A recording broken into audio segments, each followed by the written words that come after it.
All right, and I'm back.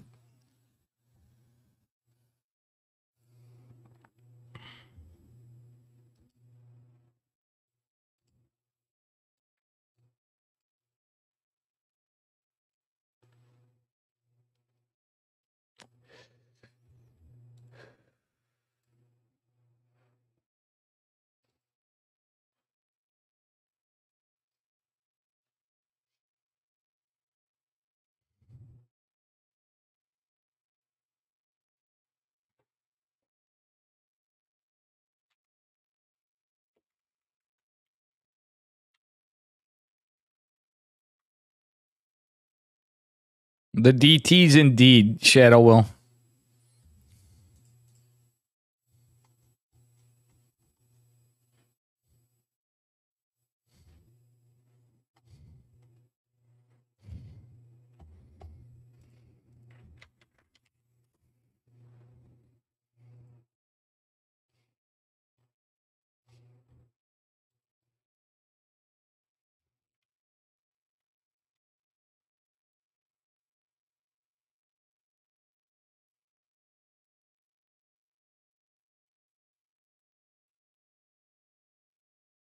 All right, guys.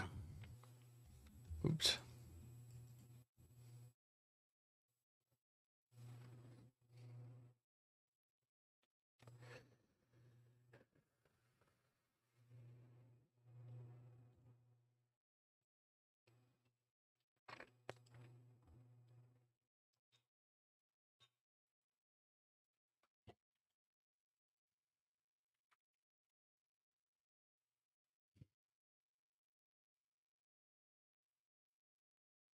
Only 12 players checked in. Wow. So far. 20 players signed up. Okay, here we go. 12 checked in. Oof. Hopefully we get more.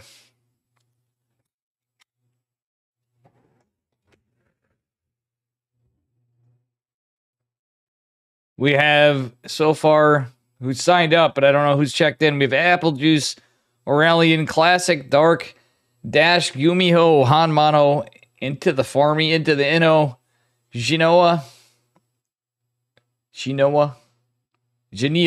I'm saying I said Genoa every time before. Mio Micah signed up. MKS Monster,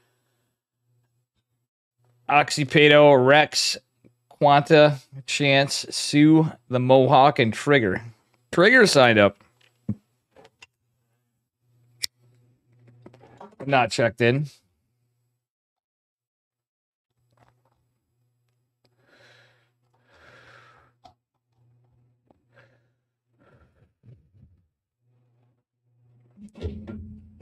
But yeah.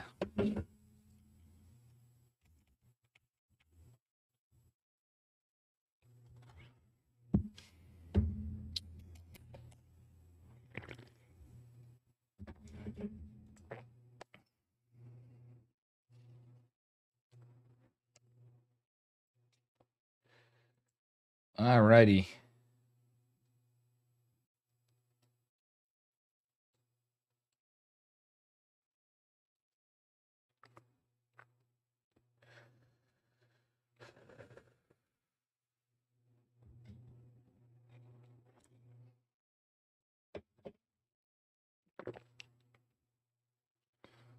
All right, ladies and germs.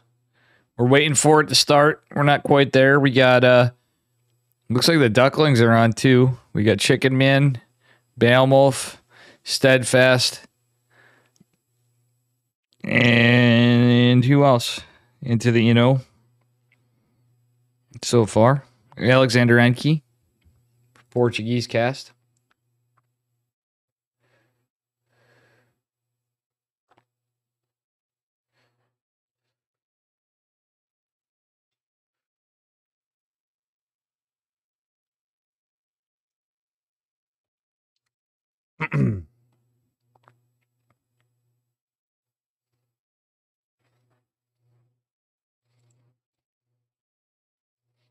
And we'll see what happens.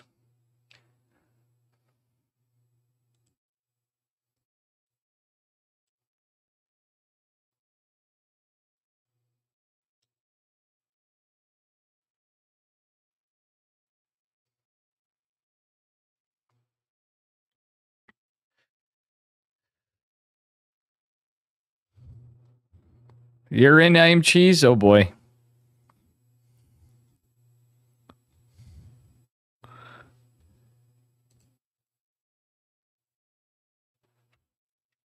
Let's take a look here. Got 2 minutes left.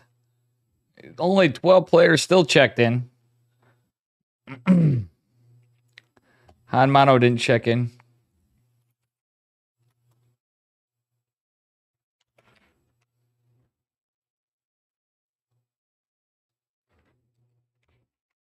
Oh boy.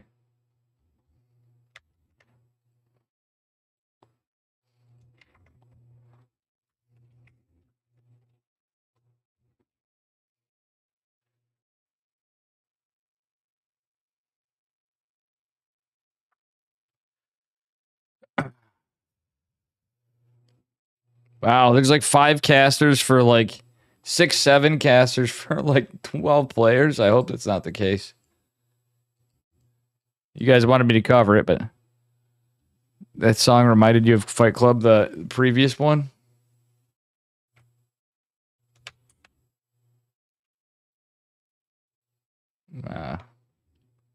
Well, we're getting closer to it.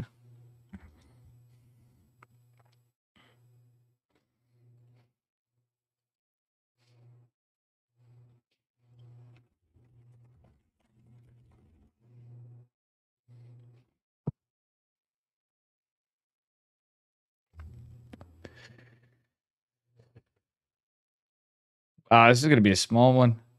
Katowice is coming up as well.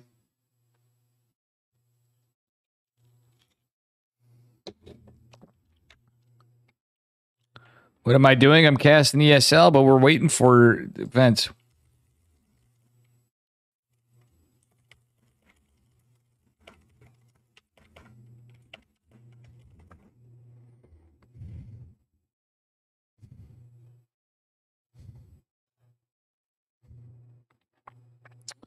We are waiting.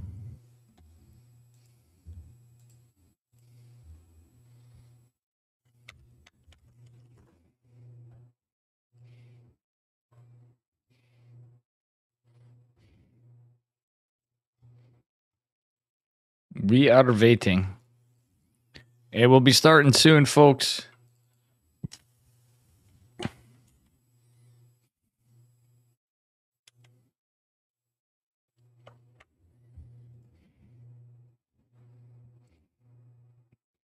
Damn, I'm actually starting to regret this a bit. Well, maybe not. It should be fun still. We got some really good players. Not surprised with I am. Your family just got home. You're out. See, I am cheese.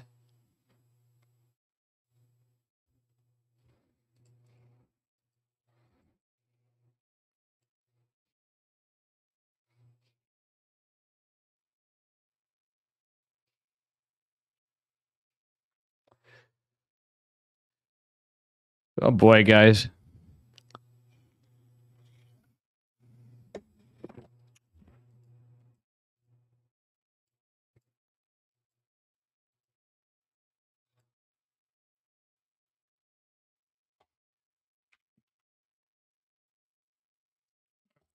Well, we'll see what we get.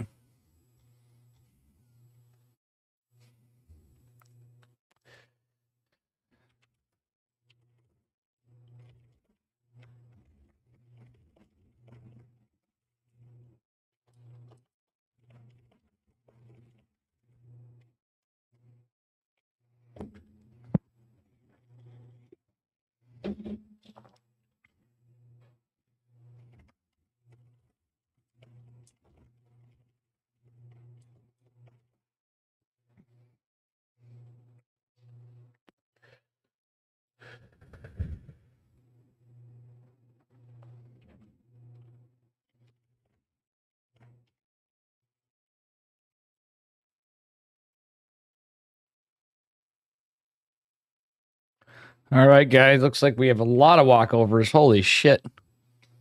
Big Sag.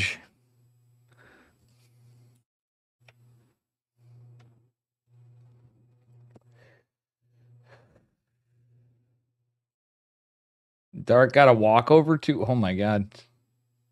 Rex got a walkover. Classic got a walkover, and Sue got a walkover.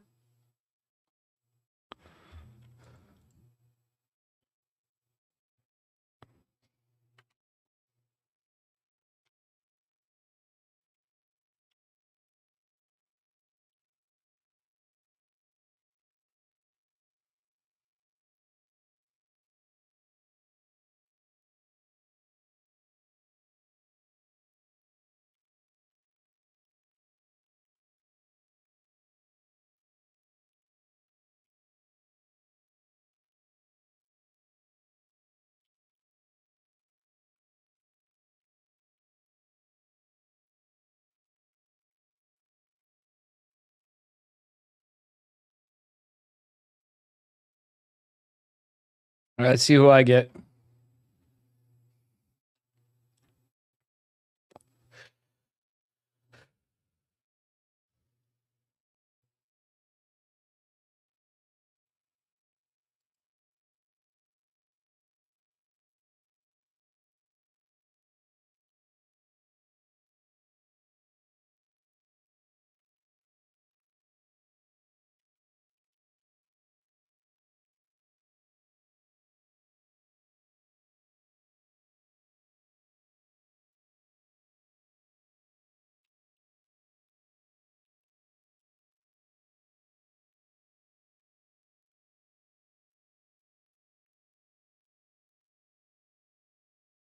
Trying to get a Janelle.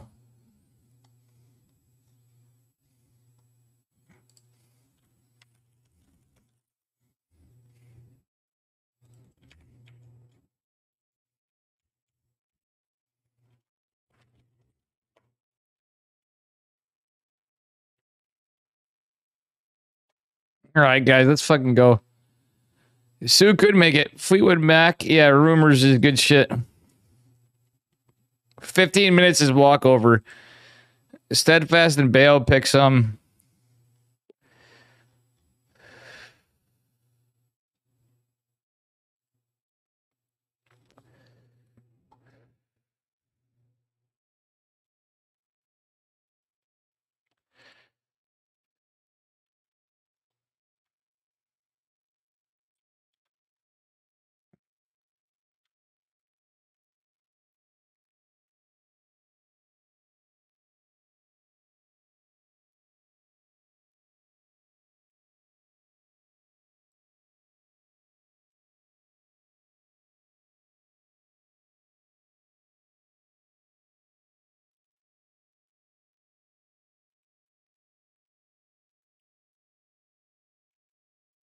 I think I'm going to cover Janelle.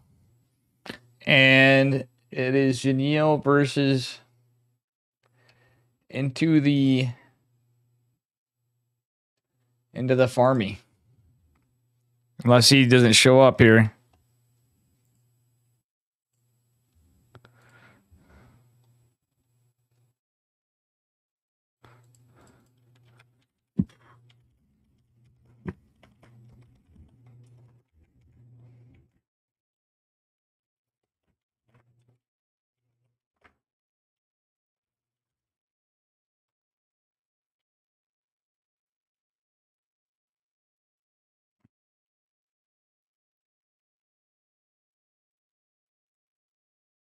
All right, so we're going to do Janelle versus Into the Farmy. Got some sick players tonight.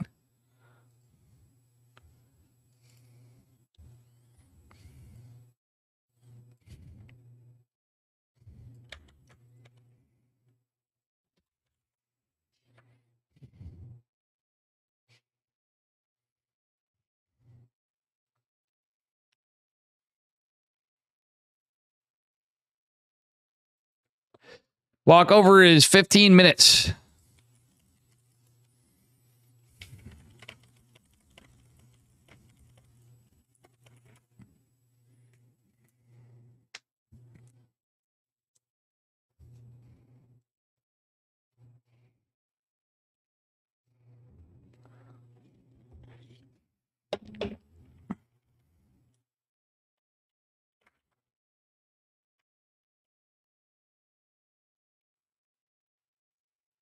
All right.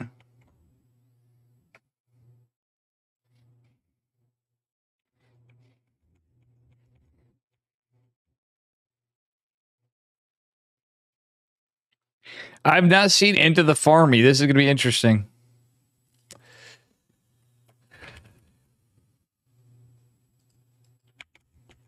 He's a 5460 Korean.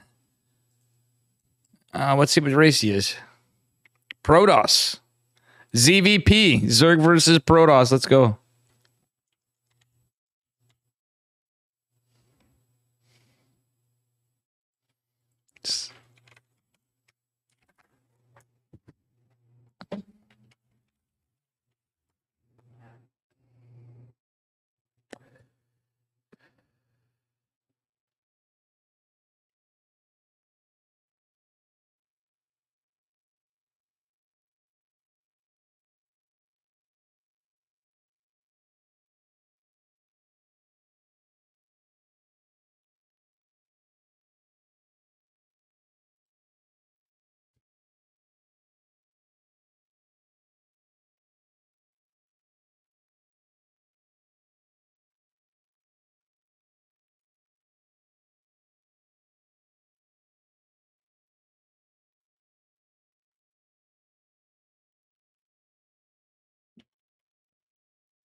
All right, here we go, guys.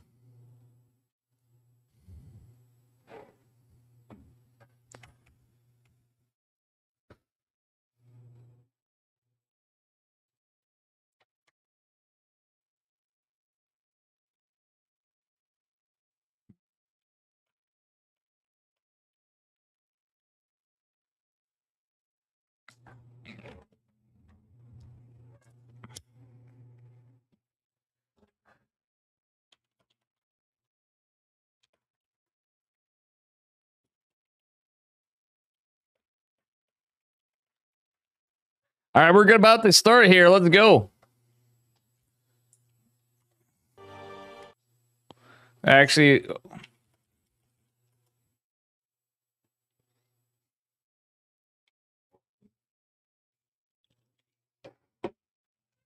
Yetimus Spaghettimus may join me.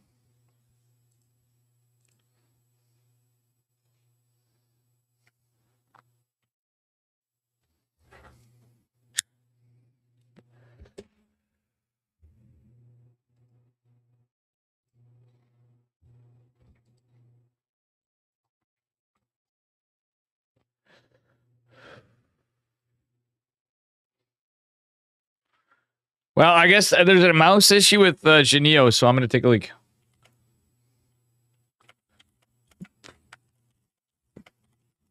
I'm going to take a leak, and then we're going to get back into this.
All right, chat, just waiting.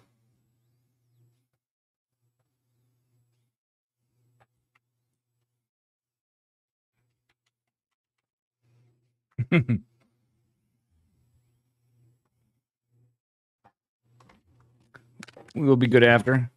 Dark Rexuno point. Yeah, they have to.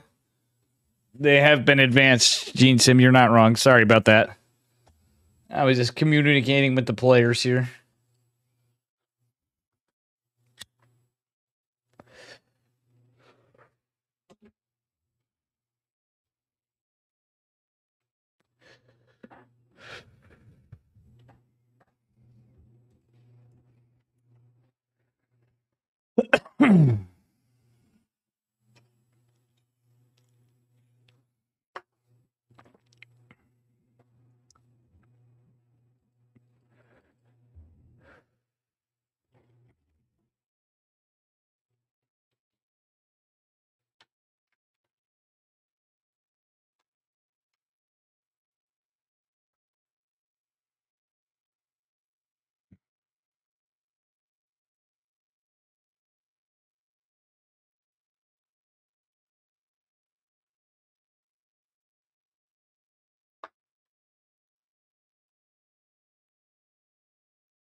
All right, we got our first match. Sorry for that. Yeti will join from the casino. Yeah. Oh, I didn't realize he was still at the casino. That's right. That's funny. That would be hilarious. Anyway, yeah, I made an ass out of myself. Because I didn't realize I was not talking to 3-point. I was talking to Genio. Spawning in the upper left-hand corner of Neo Humanity. Representing StarCraft 2 community in something. Whatever. It is Into the Farmy and the teal. And his opponent in the bottom right, representing Team NV. It is Janio in the green. So we got ourselves... I was way wrong in the matchup. It says PVT. I just am a little shot, so bear with me. I think old man Dave's gotten a little crazy here lately. All right, with that said, little pylon scout from Into the Farmy. He's a 5.4 to 5.5k Korean Protoss player. I do believe Jinio is the favored player. Oh, Probe is extra caught. Oh no, a little bit of twerking, derping, and getting hit. He's going to be caught in here. Sees the double gas opener. Probe is not going to get out, though, I don't think. He's trying to. That was just a debate. That was just a debate. It is just going to be a core before Nexus from our Protoss player, by the way. As we saw in the production tab. And now we finally have a game. Factory is down and scouted, but pretty obvious there. And there is a recall of Mr. Probius.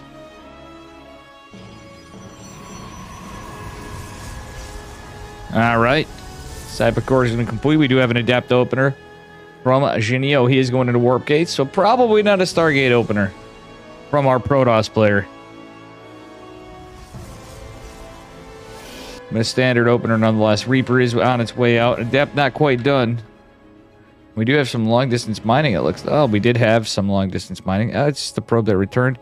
He's going to correct that and go into Twilight before unit. So that chrono boost is not going to be fully optimized for the next unit, but that's okay. Reaper going to go, ooh, cheekily into the Reaper wall, but guess what? It's blocked.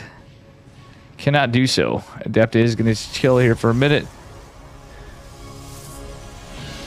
And Reaper is going to disengage for a moment. Oh, Probe in a little bit of trouble, but is going to get away. It's going to be a 2 Adept opener. Robo in the wall. That's a 1-gate Twilight Robo. Let's see what we got in store here. Alright, Starport coming down. Just Marines in production. Oh no, it's actually Reapers and Hellions. Okay, it is Reapers and Hellions, so our Protoss player is going to go for another gate anyway. With this, he's going into charge. What a spicy meatball. He's going right into charge. We don't usually see this in EPT ages.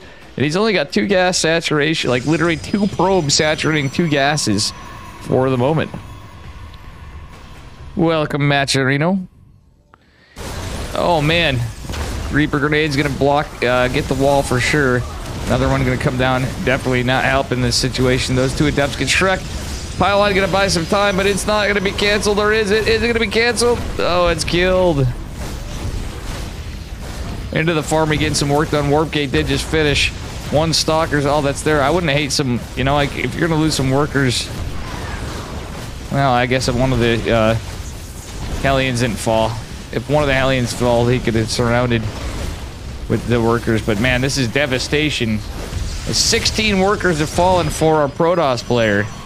Even with what appeared to be a decent hold. It was the one gate opener. It's a bit of a problem. And honestly, the 1-and-1 on gas is a little alarming. This may be scouted, but there is going to be a Raven Cyclone follow-up. And it is Chargy Boys. 2 more gates have fallen down. And, well, I don't know what these SCVs were for before, but all the Reapers are down. He's going to go in for a scout. See, there's nothing on gas. That is a really weird scout of Genio. So only 1 probe on gas on the Protoss side of things. This is a weird game, guys. I think we were just going for a charge a lot all in on the Protoss side, but the fact that he lost so much, that's insane trades. A little bit of a greedy opener from into the farmy. War Prism is out and just a Stalker available. Oh, War Prism taking that's a dead War Prism too. This could just be over pretty quickly, pretty much. Yeah, that's a dead War Prism when you're going for a charge a lot all in and not the trades we were looking for at all on the Protoss side of things. It looks like one of my games right now recently. No, I'm just kidding. Farmy had a great idea, but unfortunately just didn't have the defense from his build. Literally just 1 on gas. And that was before, because he was SCV. Who would expect 2 SCVs to come in with that? That was wild. Alright. A Stalker and 2 Zealots in this. Pretty funny stuff. So it looks like he was going pretty all in for the moment. But basically he lost enough workers, but this certainly is not going to work as well. Oh man, look at this in eBay. Look at how walled off this is against charge lots. A Viking and 3 Cyclones with a Siege Tank and a Banshee. There's nothing on gas, so there's not going to be money for observers. This looks like it's a possibility of a pretty quick one, folks. In game number 1. I like the idea, but in this situation, I don't know. There's 2 Stalkers and a bunch of Zealots against the Terran wall. Ooh, Cyclone gets a lock on. War Prism disengages for a moment. The Viking still up. Viking falls, but it kills the War Prism. Let's go. That was a huge catch for Genio. GG, into the farmy is down, and that is it. Who wants to have some fun? Hey, thank you, Pilly Pilly.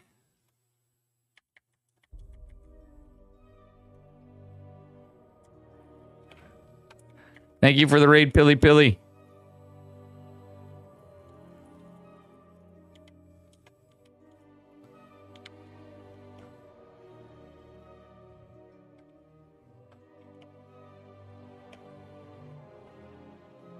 Imagine simping. Oh. I gotta add your fucking thing to that bot, too. Maybe I'll have time in between this. Hope you're doing good, Mr. Pilly Pilly.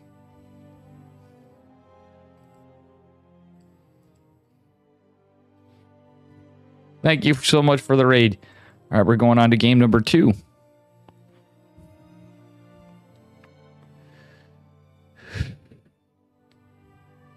Moving on to game numero 2. Hope you had a good stream.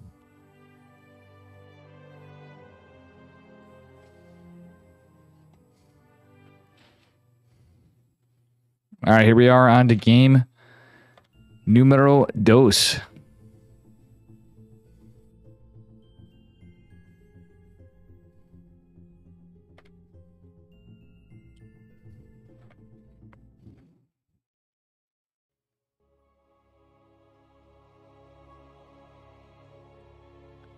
Any second now. Anyway, here we are. Spawning in the upper right-hand corner, representing StarCraft 2 community into Thuan, into the clan. It is into the farmy. And the teal.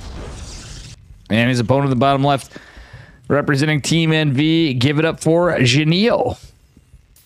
And the green. our Terran player who's up a point. Another pylon scout from Into the Farmy who tried doing a charge lot all in, but man, he got just destroyed by that double gas opener. It is a bold move, but he just didn't have enough defense. I really think he should have stayed on gas for a while, got some more units. Maybe not rush that rush the robotics facility so much for the war prism right off the rip, and you know, he would have had some more defense there to hold it, but he just had 2 adepts. And if nothing else, full walled off, I guess, would be the better way earlier. Anyway, that said, he's getting some good probe micro this time. He's going to start taking some hull damage, though, immediately after. We'll see what happens. Oh, too funny. More hull damage done to this poor little probie from the guy building the barracks there. Pretty funny stuff. Man, Janelle really hates probes, as we saw in the last game, as he bodied a bunch. Well, let's see what happens here. Here's a gate cyber core opener. And, looking pretty standard still again this game. We'll see what happens. Maybe he'll do the same thing again, but it's another double gas opener. Hopefully he plays a little safer. I feel like if he just had a few more units, he would have held that just fine earlier on, and his charge lot build would be a little less flimsy. All right. Janelle with a pretty good scout. Reaper is well on its way. Adept is going to be out in time, however. And the Reaper is going on the high ground. That is a Reaper wall here. I do like that with Royal Blood. You get a nice little Reaper wall. Does the grenade work? Oh, the grenade trick worked. Good job from Genio.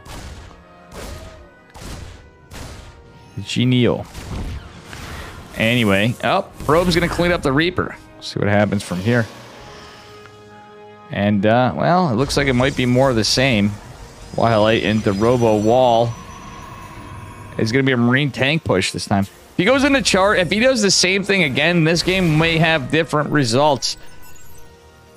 It is a 1-1-1, but he's going right into Marine tank. So charge would be quite good. He is actually doing the same thing. I don't like the Robo in the wall against this stuff. I never liked the Robo as part of your wall in PvT. Just because of the meta of double gas openers and how many times it's not a Widow Mine drop. It's good for Hellions, but these one base, well, not really one base, but you start out on one base tech lab builds can be pretty strong pushes. Dartboard is going to complete for our Terran player. Meanwhile, Warp Prism and Charge coming. Janelle is gonna have to meet this pretty fast charge, to say the least. And he's looking for, I guess he's trying to check for a third, or maybe even a drop. 2 more gates going down. Protoss player is gonna wall off this time blindly, but he is gonna have charge pretty soon. 5 gates in production. And yeah, he's going for a timing attack. Funnily enough, charge not done quite yet. 2 adepts in the stalker taking a beating. Don't want to see that. The tank is, oh man, picked up in a medevac. They're gonna just push right out. Oh boy, this could be rough. Another Warp Prism going out. It's a double Warp Prism build. He's completely off gas, but 1-1 again. And we got Zoomy boys finishing up here very shortly. The tank's going to, looks like they're going to go drop to get a position. Oh, nice catch. With that said, I think the Warp Prism went down from this Viking. Yeah, it did. That's a big loss for our Protoss player. So what was looking very good is not so good now. Oh, man. Zealots and tanks getting some good value. A couple pylons being dropped here. Reinforce and fix the supply issues. Oh no, the Warp Prism getting shreked again by the Viking. There's only one stalker here, only a couple zealots fighting on this side. The bunker does have some extensive damage, but one of the zealots is going to be lost there. These are not the trades we're looking for. All right. I think this guy is big fan of charge lots, to say the least. He can warp in his stalker every here and there with the 2 gas mining. Tank's still alive. Oh my gosh, this medevac is gonna go down with 2 tanks. The warp prism fell again, so that's 2 warp prisms falling. Oh man, this is a scrappy game number 2. Scrappy game number 1 as well. See what happens here. Just not that much Protoss, really. He's got a few more units for the moment, but the Vikings are forced to land. One is taking a lot of damage. 2 bases, the 2 bases. And the warp prism is going to make its way out. Is it going to lift off and go into the main? Oh, he is. The Vikings landed. Means they're going to have to be raised again. They're not quite yet. Cyclone is out. Lots of units here. Can he drop these 2 zealots? At least, yes, he is. Will the warp prism stay? Yes, it will for the moment. However, there is a cyclone again. Oh my god. This game is looking pretty dicey. Lots of Terran SCVs falling. More warpings available shortly. Another stalker and more zealots warping in here. Very good stuff for our Protoss player. He's gonna go in. There's not... Oh no! That looks like a problem. Okay, never mind. Viking is taken down. Cyclone's extremely injured. Gonna have to be repaired. Come on, zealots, go attack the Cyclones. Killing the Cyclones is huge right here. Unstim Marine's not a big problem. Another warp prism coming out. GG is called. And the charge all in overwhelms him. In game number 2. So we're going to a game number 3. Very quickly. Very, very cool stuff. Very, very cool stuff.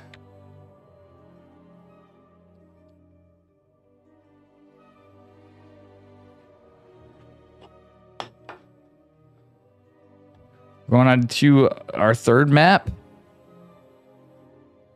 Should be a banger game. Is it going to be the same thing from our Protoss? That'd be pretty hilarious. Because guess what? That means I'm going to steal that build. The keeping 2 workers on gas just for stalkers is kind of cheeky.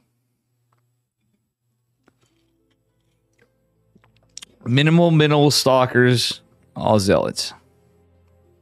So definitely an OG kind of PVT strategy right there, if I ever did see one. All right, anyway, with that said, we're going on to game number 3. And here we are. The score is 1-1. Spawning in the upper left-hand corner of Dragon Scales. Give it up for Into the Farmy in the teal. And his opponent in the bottom right. Representing Team NV. Give it up for Gino in the red. Or in the green. I said red. Players in their off colors when you're on EPTs makes you mauled sometimes. Gonna be another pylon scout again. Gonna be another Reaper wall again. Reaper still... yeah, there's still this wall here, but, you know, does narrow down the locations where they can come from. So not too shabby. Is it gonna be... Yep, another double gas opener from our Terran player. But it should be scouted. Into the Farmy, gonna get some eyes on this.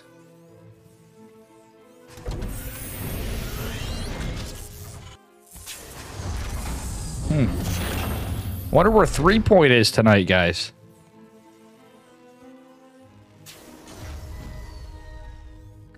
Anyway. This is going to be a core before Nexus again. I'm just wondering if we're in for a one-trick pony treat. Or not. Worked out well, build order dependent last game. Okay, Pylon does check out. I think this does wall off pretty well on Dragon Scales for the low ground. And we'll see what happens here.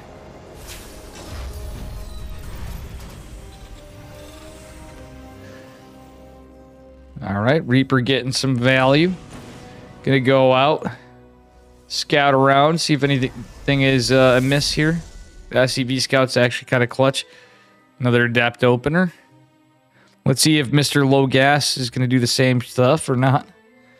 Reaper is going to make its way up the other Reaper cliff. Guess what? There's going to be an Adept waiting around the area. Oh no, actually, wow, that doesn't wall. It's the Zerg Cabal. No, I'm sorry. It's the Map Maker, whatever the hell. It's a 3-structure wall. That's... maybe if you have your... No? I don't know. I think you could if you had the pylon a little different, maybe. I have to look at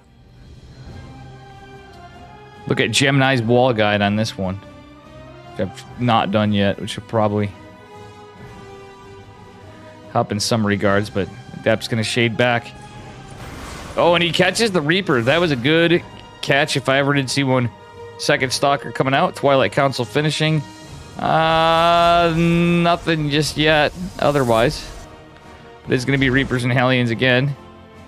This time a little more. It's going to be... oh, Gateway. He's going to blink this game. Being that he likes 2 base all-ins, I really wouldn't hate to see 4-gate blink. He doesn't look like he's quite set up for that. Adept and Stalkers going here. Adept's being microed or trying to be... helps clean up one of the Hellions. Does fall and takes out a Reaper. So it's going to be a 2-gate blink opener with the Robo as part of the wall. There's going to be a tank follow-up. So Marine tank, follow-up the tank. Oh my gosh, this is already rallied. So this has got a very early aggression from our Terran player. 2 Reapers actually getting some good work here. 1 Stalker going on the low ground. Do we have anything else warped in? There's probably nothing available yet. I think the Reapers will be cleaned up. Yep. Reapers have no shot of living. Alright, that said, okay, rallies are fixed. It is going to be a Banshee. Ooh, Marine tank Banshee build. This is going to be cheeky. Still, I don't hate the blink opener. And we do have double Forge. Looks like Protoss is posturing for a 3rd base eventually here. Trying to take advantage of the upgrade pseudo buff, but he doesn't realize there's a tank there as he takes some shields off a couple Stalkers. He's putting some pressure on. I like that he's going for a worker. Blink is going to finish up somewhere in this engagement. There is a tank on the high ground. Does some hull damage to one of them. Does some damage to the Marines, but the medevac should come out of here eventually. No, it's not going to come out eventually because he was going Banshees. Banshees are not scouted though, and it's going to be interesting from here. Charge. Follow-up, I do like that. There's no observer coming out though. Don't like that so much. Oh, there is one with the army, but I guess we could have a recall available maybe if it still works out in terms of chronos. As long as he's not too greedy, he should be okay. I mean, the tank is a tell for the possibility of some cheekiness. Observer coming in. Is it going to be scouted? We'll see. Looks like it is. He does get a read on the tech lab on the starport, I think. Banshee gonna get some work done. There is no cloak. Okay, recall is forced. And it's just the observer. Yeah, there's no cloak with this, so that was a little bit of mind games from our Terran player. Banshee taking some damage. Big push from Terran, however. 22 to 34 supply. And these are some really damaged Stalkers. He needs a back out. Oop, loses 1. Sorry about that, guys. A little bit of an issue with sitting. Alright. Charge is coming, and it's not going to be here soon enough. Can he chrono it out? Let's see. Oh my god, the Banshee's getting some work done. Wait, how many workers got killed? Let's take a look. 9 workers. Pylon's going to go down. The base looks in trouble. Stim's on the way, but not quite there. Charge will finish. There is a sentry and some zealots coming in. Robotic facility in trouble. There are 3 siege tanks here. No warp prism this time. And damn, just with a few units, that 3rd Nexus looks like it's in a lot of trouble. Nice aggressive blink forward onto the tanks. I don't know what these zealots are doing on the side. They're going for a run by. He's going to sack his 3rd. I don't know how much I agree with this. No, he had a little bit of miss micro, and that's going to cost him that. I think he guaranteed he could have saved that Nexus. It's going to go down. Oh, man, that's rough. That said, the Banshee's putting work on one of the pylons. And, well, it's 40 to 48 workers. Genio in a good spot for workers. Army supply looking pretty even. Terran getting some more out, but I wouldn't hate a counter-aggressor immediately. Go push out Protoss. He did retain his robotic facility. He is supply blocked at 54 cap. And is not going to mine any gas other than his natural for the moment. He just wants to saturate. Okay, now he's getting some. And he does have +1 ground armor on the way. That really messed with his plans this game for sure.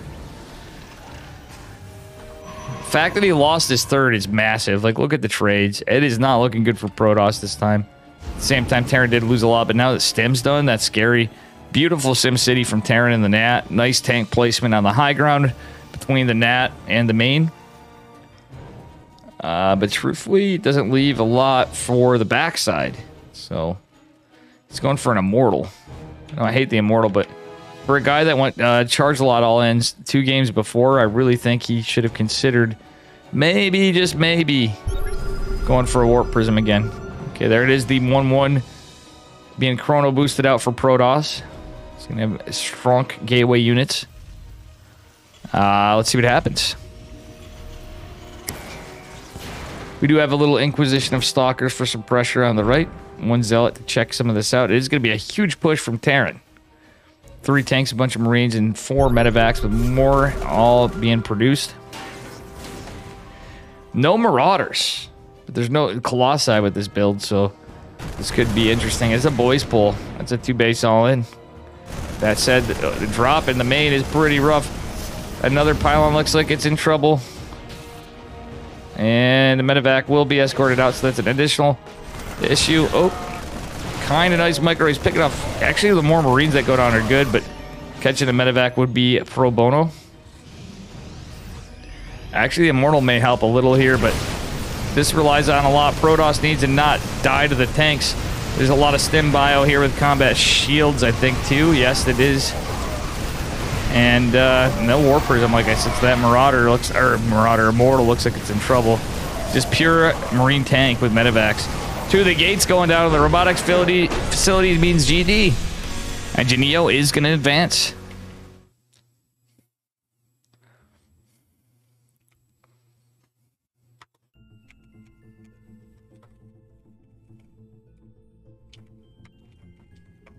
And I'm just updating the score to the admin. We'll see what happens from here.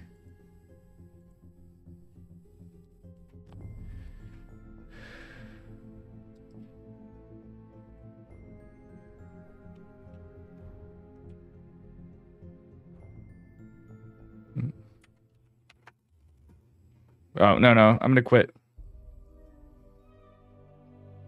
No, no, no.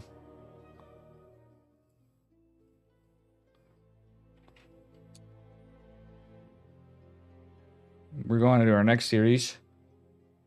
So Genio advances. He's going on to fight Classic. So we're going to go Classic versus Genio.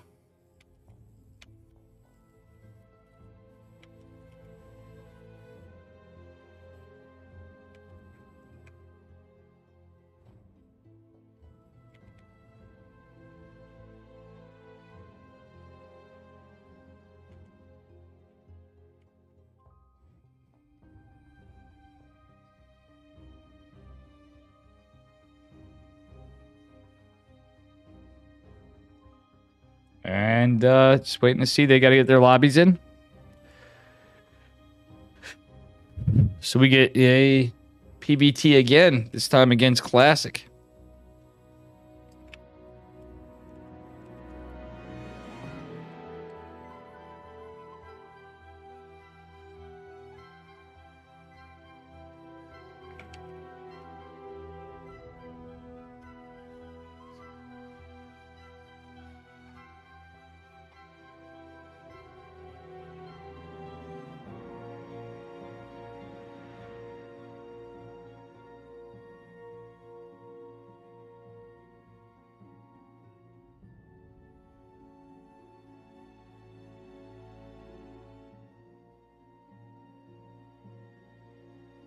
And Alexander Enke is casting as well.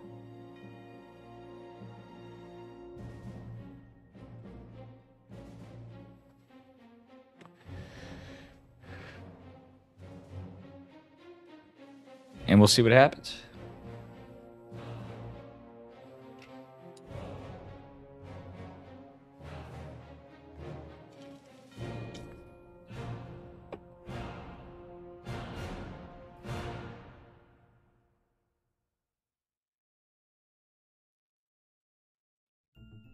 We'll see what happens. It's going to be a banger series. I'm going to use the bathroom real quick while we wait for the vetoes.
Boom, boom, boom.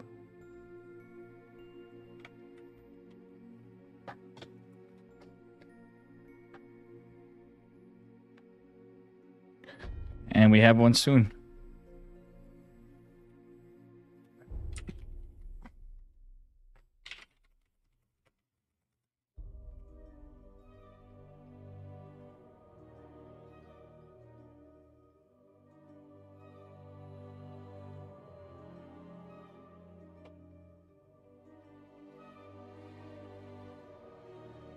Neurotypical? I don't know, Rigatron.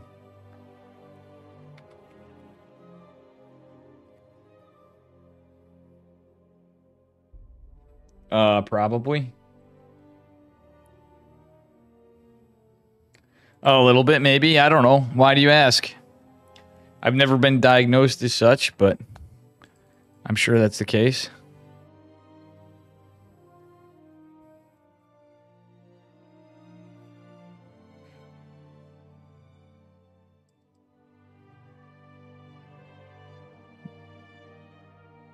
What was that?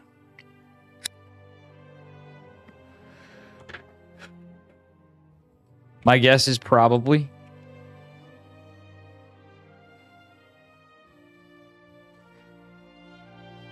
I'm really tired is what I am. But yet I know I'm not going to be able to sleep because my sleep schedule's been off. I got really sick. I've also had a few bevs.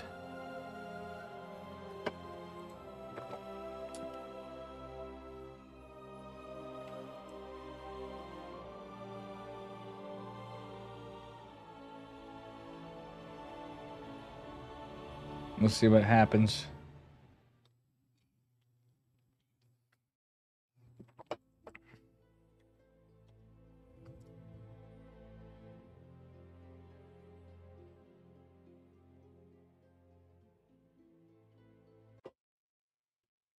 So here we go, another TVP.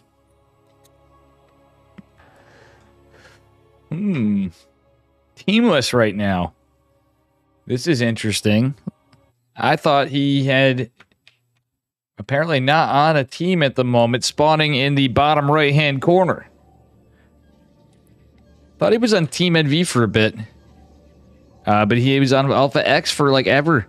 Spawning in the bottom right-hand corner. It is Classic in the blue on Gresfit. And his opponent in the upper left. Representing Team NV in the red. It is Janio, our Terran player. Very cool stuff. We'll see what happens. Why do you ask that, Rigatron? I don't know. Maybe I'm a little tired and like kind of like... I don't know.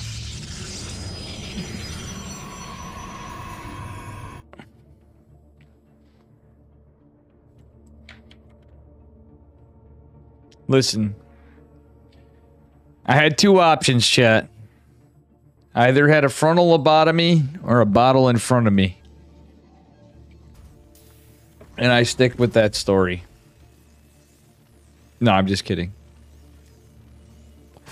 Alright, it's going to be a double gas opener again from Genio. Pretty in the meta stuff. Classic scouting for proxy racks. But is ultimately going to go scout ahead. And there's old Doggo right there. Look at old Doggo. Doggo just chilling there. Dog's so OP, they're actually able to be seen in the fog of war. Let's see if he's still there. Nope, well, but it's just outside of the fog of war, I guess.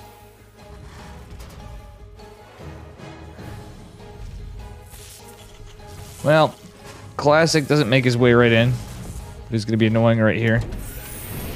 Getting little bits of damage here and there on things. Being a nuisance with this probe, to say the least. He knows what's up, but he knows it's a double gas opener. He scouted that factory. And he made his way in. Getting little bits of damage on little things. See, look at that. 392 on the supply depot. Thought he hit the reactor, but maybe not. Oh, is he gonna get the SCV? What the hell? He's gonna lose the probe, but guess what?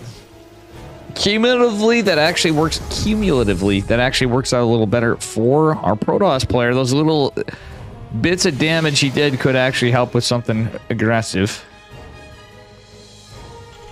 Because I guarantee you, Genio is not going to repair a supply depot for that. El Clasico. What up, Yeti? And Yeti, I was not pressuring you for anything. I was just seeing if you wanted to. I may or may not be into Kirktown myself. For sure, Classic is a beast. All right, let's see what's going on here. Depth shading back. Yeah, is gonna get a couple hits, and gonna ooh. Does take out one of the Reapers. Hellion is in line as well. Let's see. So only one Reaper and two Hellions. Another two more Reapers coming in. Let's clean it out. That Reaper was pretty big for Classic. Trades. Alright-ish, except for losing the Adept was rough. Still. One less Reaper, at least, I guess, is all that Classic can really write home about. But he's got an Oracle out. And guess what can't shoot up? That's none of these units. However, Pulsar Beam does not last indefinitely. And will go down. The Hellions are going to make their way in. There is an Adept to help take this out. They do pretty good damage against Hellions. Okay, a little bit more Pulsar Beam is going to help. Can Classic clean this up before he loses any more probes? He lost 4. Oh, yes, he can. Bada bing, bada boom. 2 Marines marching across. What the hell? All right, that was a little aggressive from Genio. He may have had a misrally, but we'll see what happens.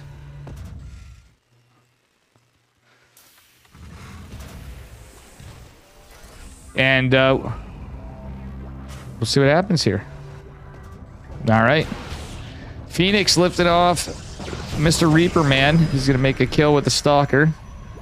And straight to Robo Bay. Yo, this is cool. It's not Phoenix Colossus per se. It kind of is. The Stalker count out changes up. It is basically Phoenix Colossus. No, there's a third base. What is this? What is this, guys? All right.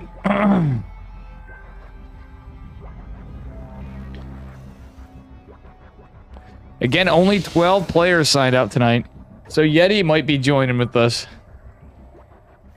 But again, no pressure, Yeti.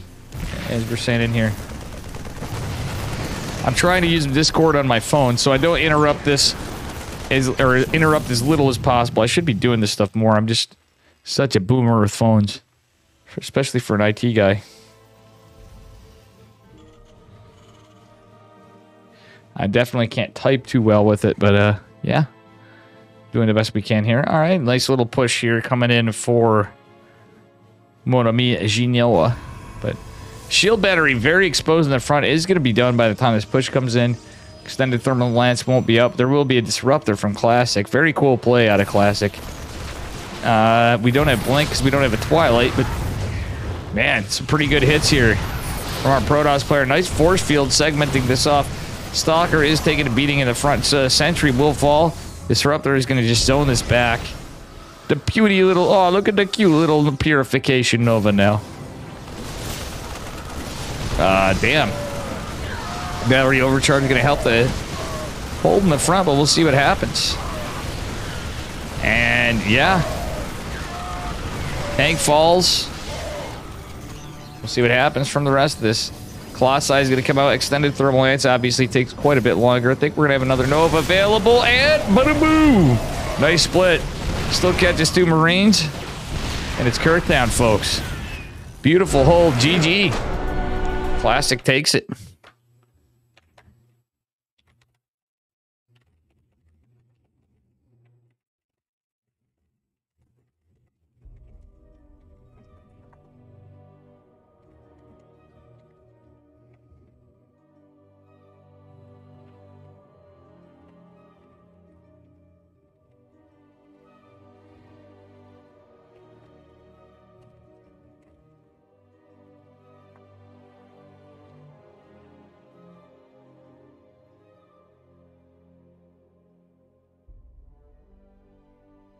All right, cool. So Yeti.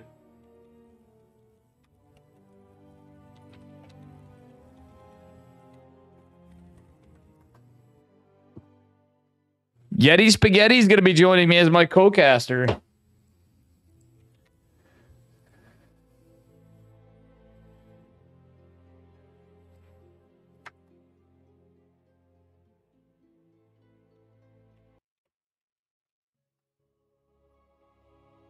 Let's go, guys. You ready for some Yeti Spaghetti and Dave action for EPT for this debut premier co-caster? Co-casterness. We'll see what happens. Anyway, here we go. Going on into game number 2. What a beautiful hold, by the way. Spawning in the bottom right-hand corner of Babylon. Give it up for Classic in the blue. And his opponent in the upper left. Representing Team NV, give it up for Genio. And the red. Very, very cool stuff. We'll see what happens. Okay, he's going gas first this time. He may not go for a double gas in this one. We'll see. He's going gas first, but still could be a bit of the same. No proxy racks, that's for sure. And a little bit of a Reaper Wall Sim City going on for Classic as we go on to this. Man, oh man. We got a game. Yeah, I don't think this is going to be a double gas opener from Genio. He's just going for more gas a little earlier. All right. Mr. Probia scouting around. See what happens here. And yeah.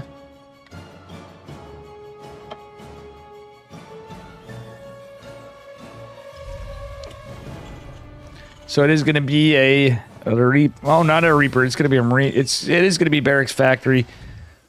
It is going to be double gas, but I believe it's going to be still not quite as aggressive. So I'll have a CC a little earlier, but the probe's going to be a damn menace. Though he's not attacking. He's just trying to... Yeah.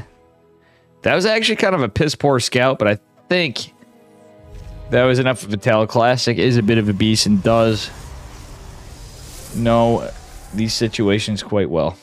Probe going back out for a little more scout action. Though he knows there is a Marine there. Okay. Not going to be that ballsy. Takes a little shield damage. Depth coming out. No warp gate. Probably going to be a Stargate opener from Classic. It is going to be the case. And our Terran player, well, he's got a starport coming down. Looks like it's probably... It's going to just be a Widow Mine drop, I think, this game. Yep, this is going to be Widow Mines. So I guess it is going to be a little more delayed CC. This may be an armory build. After all, just got delayed second gas. All right, with that said, Adept Shade now. We'll see what happens here. He is going to scout. There's no CC, so... I think this is going to be a pretty big tell with the factory right in the front. And he's not going to see any Widow Mines just yet. But is at least going to scout this. Classic. No SimCity in the front, but I think he's not I think he actually has good intuition on what's going on. Adept checking for anything over the side. He's not going to find anything at the 3 o'clock position base. Look at the scouting from Classic. He's scouting by not scouting. He's scouting for some positional move outs, maybe a drop.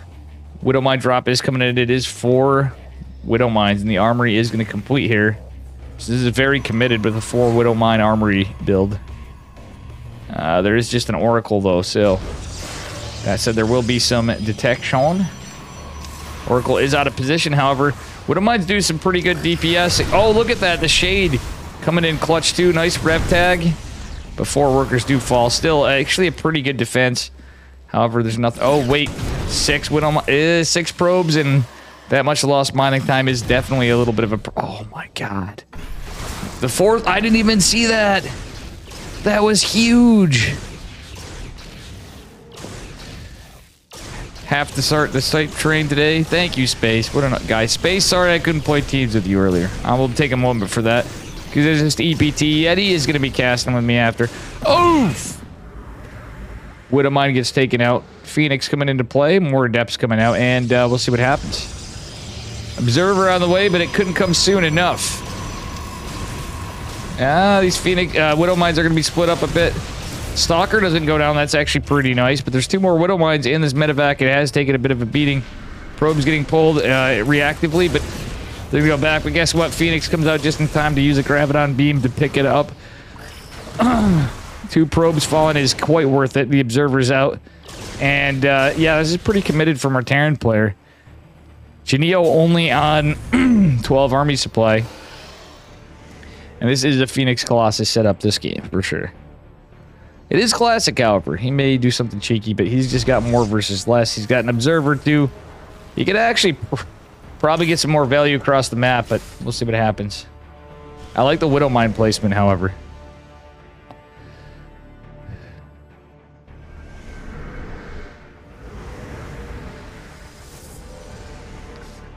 What's up, Hope, by the way, too? Who else is in chat here? We got Space and Hope. All right. And we'll see what happens from here. All right, 4 Adepts pushing across the map. I actually don't hate it in this case. Because as long as he techs up, he's going into Robo Bay again, going to more Phoenixes. Getting that Robo Bay out. Not underestimate the power of How you the doing, Dark Nika? Shrine. And, well... Oof. Adept being cleaned up is pretty good. See what happens here. Phoenix is moving out. You don't know the power of the Dark Shrine. All right. Princeton University. All right, I forgot to remove the bot for this too. That's a big problem, but I don't know. Heads up, guys. I'm getting rid of channel point TTS for a little while. At least I did in the other scene. I hope I did in this. But I might actually for a bit. Why? Because I think we got to that point where yeah, it makes me pissed off. All right, anyway, more often than not. Just so you're aware.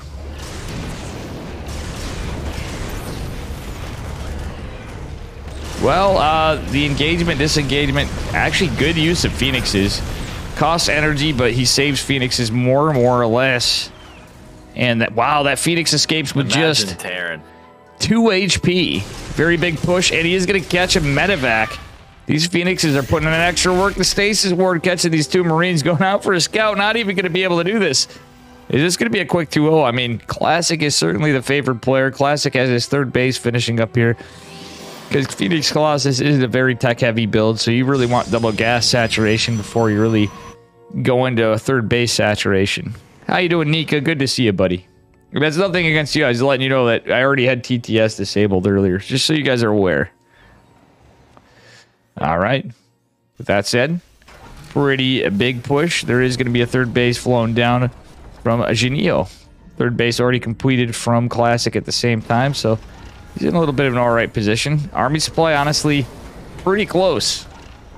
It is mostly Phoenixes and just some Colossi before, but we do have 1-1 coming down for a Protoss player. Infantry weapons +1 going to finish faster for Terran, but these Widow Mines, oh! Beautiful splits, but it doesn't matter. 6 workers falling behind us to an Oracle. The Oracle is doing God's work to land one of the E-Bays. Does he get delay the other? He does. 12, 13 workers falling. Phoenix is catching more on the low ground. That's 14 workers falling for Genio. That is actually pretty huge. Some really good trades for our Protoss player, Mr. Classic. What's up? Goliath, how you doing? Yeah, this is Korean class. This is the Classic. He's on, I believe he may be teamless right now. I thought he was on Team NV, but he may be teamless at the moment, so this is the Classic, you know. Combat Shield's going to finish up. It's a problem for these Phoenixes, but we're getting past the time for Phoenixes for Protoss. He's going right into charge. He's going to have that 1-1, like I said. And let's take a look at how many gates he has at the moment. He does have 4. He's building 6 more. So the gate explosion has happened, and that 1-1 power spike is going to be pretty big. Our Terran player is going on infantry armor +1. Does have 2 E-Bays, but it's going to be a bit behind. Imagine Protoss. Phoenix gets taken out.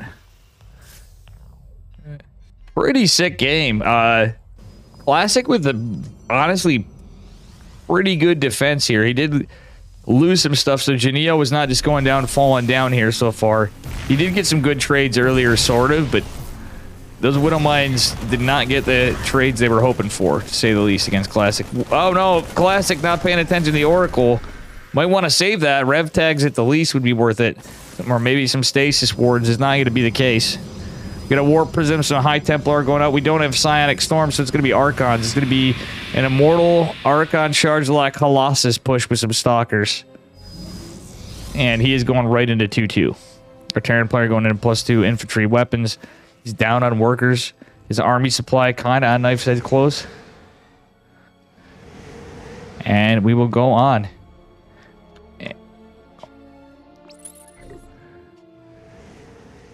Army supply in favor of Genio. Good tank placement. So honestly, regardless of the upgrade advantage and stuff, positionally, I don't think our... Oof. Oh, these Phoenixes are... Well, one's going to go down. The other looks like it's going to fall too, maybe. This is a lot of Protoss. War Prism's going to make a big deciding factor. 4-base Protoss to a 3-base Terran. It's where you want to be in this matchup. On the Protoss' side, Classic going to be able to have a moment with that Graviton Beam, picking up the tank, lessening one of the shots, but all the tanks are getting destroyed. Oh my god, Colossi coming in here good. Nice flank with the charge blots. Archons picking off some reinforcing Marauders. GG, well played, and it is a Queen at 2-0. Classic takes it.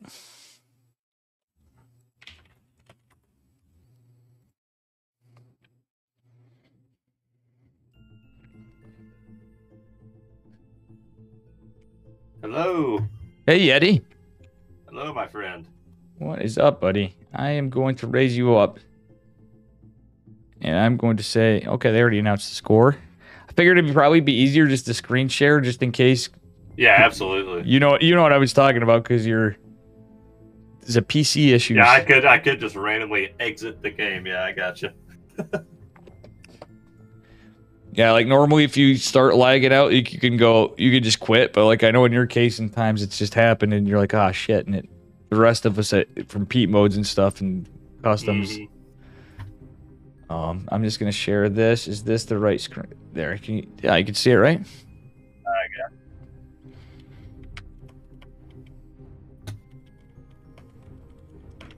it. Are you still live right now? Yes, sir. Yeah, it's a 2-minute. Hello, everybody. It's Yeti, guys. We got Yeti's debut. You gotta take him down to Kirktown, baby. Yeti, I know this is just our... Yeah, you can Kirk it up too. Fuck it, because it's the first one. We could plan it out sometime like in America. I've only had a few. I didn't start till later. Yeah, I mean, I'm still... You know what I'm saying. Are you still on your break?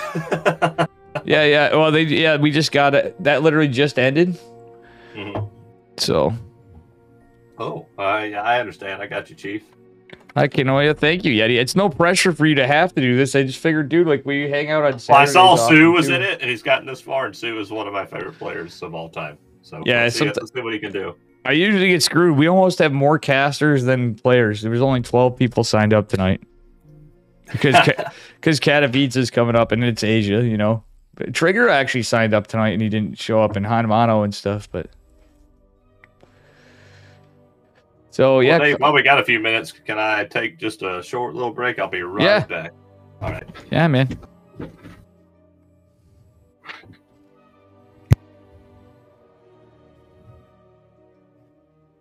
BDE from Classic Space? All right. So, guys...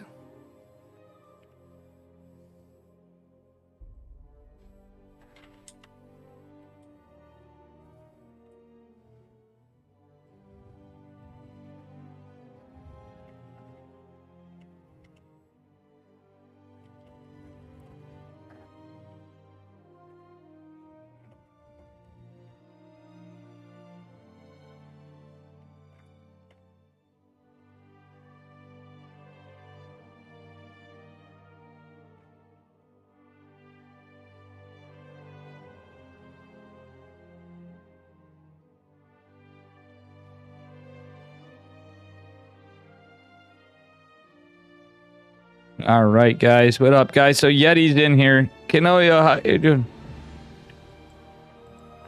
All right.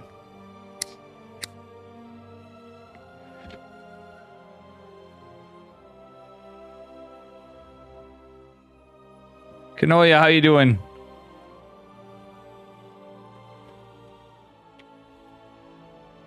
Kirktown. Take him down to Kirktown.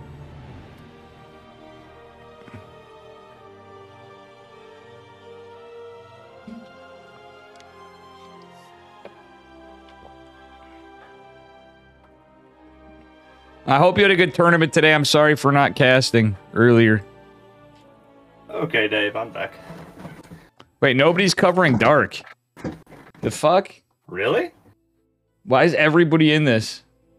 Oh, Chicken Man might be. But there's literally Cranky Ducklings, Into the Inno, Anki, Steadfast, us. Probably Beowulf is in... Beowulf actually always has two... He has two different computers running two different games. Is set up so base, so like he could, if he is waiting for a lobby, he can cover another game from his other computer. Isn't that crazy? All right. Here we go. You do the honors, sir. All right. As the red Zerg in the bottom right corner of the map, one of my personal favorite players, it's Sue. And his opponent in the upper left, now teamless, to my knowledge, and he is blue. Give it up for Classic. I didn't even see, is Sue on a team right now? Sue may be teamless too. I think they were on, maybe they were on Team GP. I think there were some people, I think Classic left for Team GP and then it left again. All right. Blocking the hatch. Yeah, nice little hatch block. It is Sue, so he has to still be careful. You know, Yeti, you got to watch that Sue. Sue will give you the old Sue screw you sometimes. And Classic also a Protoss player that's known for having some crazy builds at times. Oh, yeah. But especially with this patch, like, as dog water as I am at playing it, like, I'm starting to get ideas, just like relearning the game. Like, from watching some of this stuff. But, dude, we've seen some crazy stuff lately in EPTs and in tournaments, you know. What was your thought? Dude, Estrella's Terran, did you see him the other night? I know we didn't get to hang out last time. I thought he played well, actually. I thought he played really well. Dude, he beat Nicaract.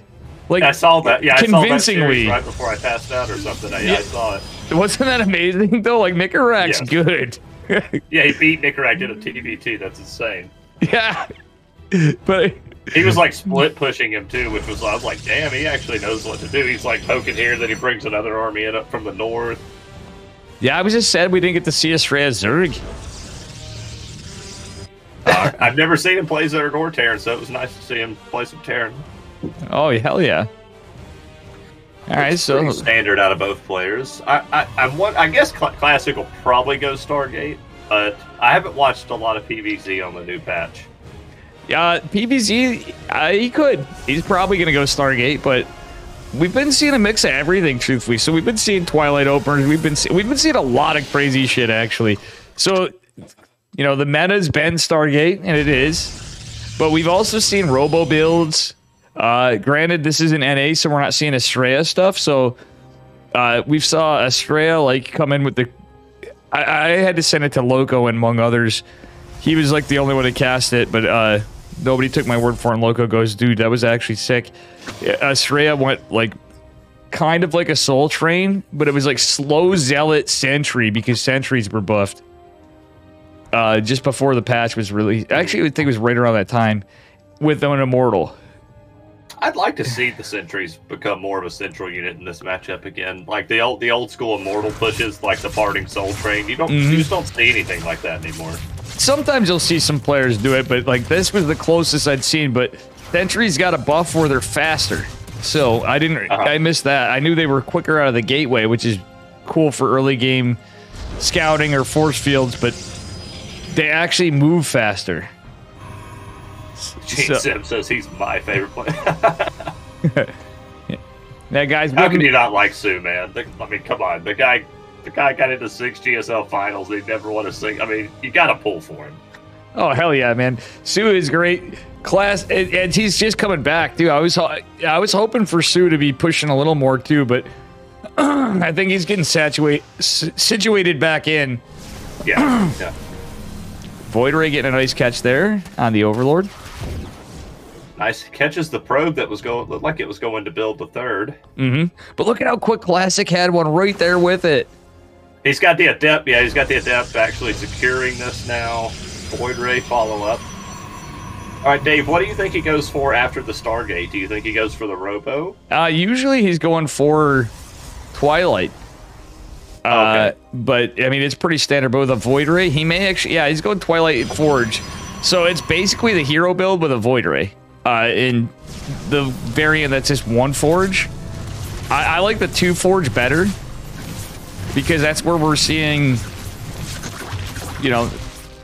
even in this patch, it's actually even better. The hero build actually got buffed in PvZ a little... In a way. Did Mass Gateway style got buffed? Oh, yeah, because the Forge upgrades. Yeah, so the hero build's a direct correlation of that because you either are going 1 or 2 Forge depending on the variation or the player style.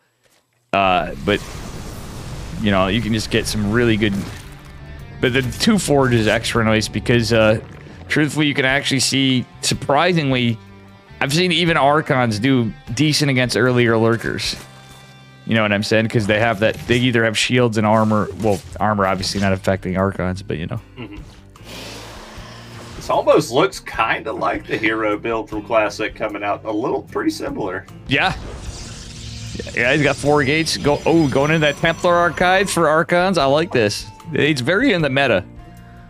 Sue with the Roach Warren about halfway done. He's playing. I mean, it's pretty standard so far from both sides. Nothing too crazy. Yeah. Now all this Oracle. Oh no! Oh shit! Oh no! Yeah. That's not what you wanted to see, Eddie. Classic. He had to have been looking like anywhere else because that usually you don't see that happen at this level. That was kind of insane. Oh, for sure. And pretty good stuff.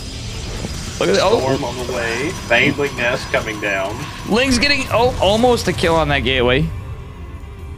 You know, Dave, Sue might actually try like a giant bust here coming up with like Roachling Bane. That could be the plan. Yeah, I do like the fact that he did get a Roach Warren, but the fact that he had the lair already, he's gonna have that +1. It's a little later, but Spire. His Baneling Nest is the thing that scares me more. That's later because you know Sue always loves his roaches, but he's learning the style, and you always want those +1 Lings. Honestly, I don't necessarily hate the Spire against his style. But in the patch, now Archons can fit through things. So if he goes Mutas, and I know it sounds crazy, but if he goes Mutas, Archons can come squeeze through the wall and get in there. I'm actually kind of confused at what Sue's doing. See, I was with you. I was like, okay, now he's just going to make a bunch of Mutas and go Ling Bane Muta. But now he's actually adding in 8 Roaches. Yeah, he wants Ravs, I think. And maybe he's going Roaches, but I would rather see him get Ravs. Like you said, for a bust. For sure. And again, I haven't watched too many of PVZs since the new patch came out. I'm not sure if the compositions have changed too much, but I mean, you have like the Hydra speed buff, but then I think Colossus are now better against Hydras and things like that, so you probably won't see Hydras. Oh yeah, well I mean it's the fact... getting some of these Templar, he actually got one before it morphed. Yeah, that was a big pick. That was definitely a big pick.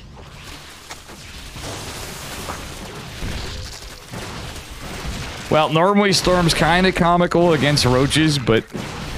Not this low of a number.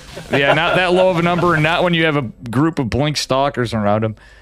Yeah. So that was enough just to... 2 almost done as well, Dave. Like you said, those forge upgrades being just a hair faster. It is factoring in. Oh, yeah. I mean, even before, though, that's kind of how we saw that hero pseudo gateway man style. But look at... There's an Mortals coming out, too. I like this. Mm-hmm. But there's the mutas. Like we forgot to look back. I forgot to look back on that.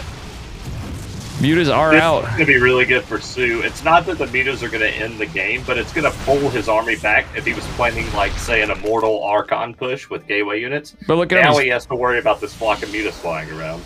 Well, he did drop a cannon. I think he actually. This was a good read from Classic. He dropped at least a photon. I know there's no batteries. I'd like to see him drop like a battery in a base now. But he has photon cannons there, and the mutas just had to disengage. So he saw the one. He's like, 9 more mutas, by the way, Dave. This is not some like tiny little number of mutas. If you don't respect this, it can cause a mass amount of damage. Once you get close to 20 mutas, it starts to be a problem. Well, the one thing I will point out is he didn't go for flyer attacks. Centrifugal hooks is done though, so Banelings are going to be pretty cracked with the +2 melee here. It's finished storms. He has a lot of storm, actually. What is that, 5 or 6 storms he has right now? Oh, yeah. He has 6 storms. Well, at least, no, 6 TIE Templar with more than 6 storms. It is like probably 11? Maybe closer to 10. 10 or 11, yeah. 21 Banes. And you need that. Oh wow, yeah. So he's just going. He's just gonna try to drown him out with mechanics here. He's just gonna go Bling Bane Muta and try to crash waves into him now, I think. Yeah, I do like the Sim City, but there's gonna be so many Banelings, so many Lings, the Mutas too. But at the same time, if Classic pushes across, my fear is Sue's not gonna be able to deal with the army as much because there's a lot of Stormy boys. There's a lot of It should be more Archons. cost efficient, yeah, in a straight up fight. Well, 9 spine crawlers going down, by the way, Dave. Where are those spine crawlers going down? He has 9 of them building. Yo, look at these Banelings! Oh, but they're going into a choke and into the storm. Many gonna connect. Good. That's a good fight for Classic, no doubt. Yeah, he didn't lose the base at least. He did lose 19 workers, but look at he's got a 5th base behind this. This is totally the hero style. Muta's getting a lot of damage. Oh, the Mutas are actually doing a lot. Yeah, the Templar Archive's gonna fall Yeti. It looks like. Yep. He's got it. No more Archons for the time being. But what's crazy is there's a Greater Spire finishing behind this with Adrenal Glands.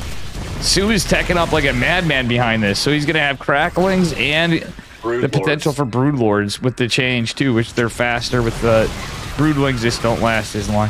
I actually love the way that Sue's playing this.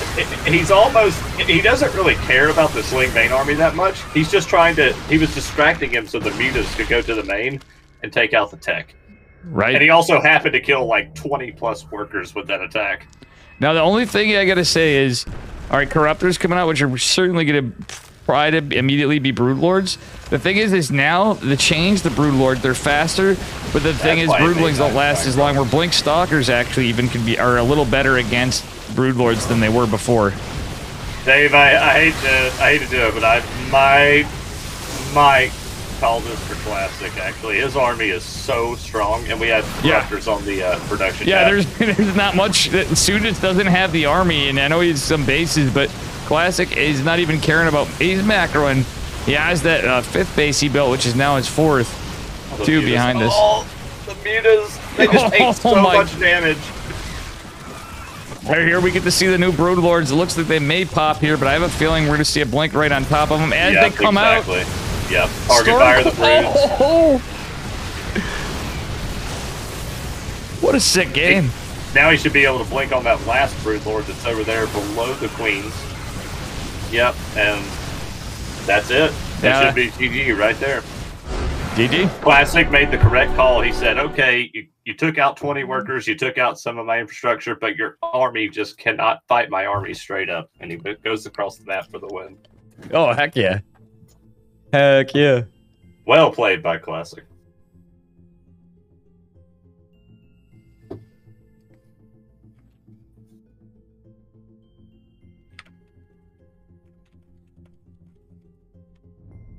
$440 APM from Sue. That's kind of crazy.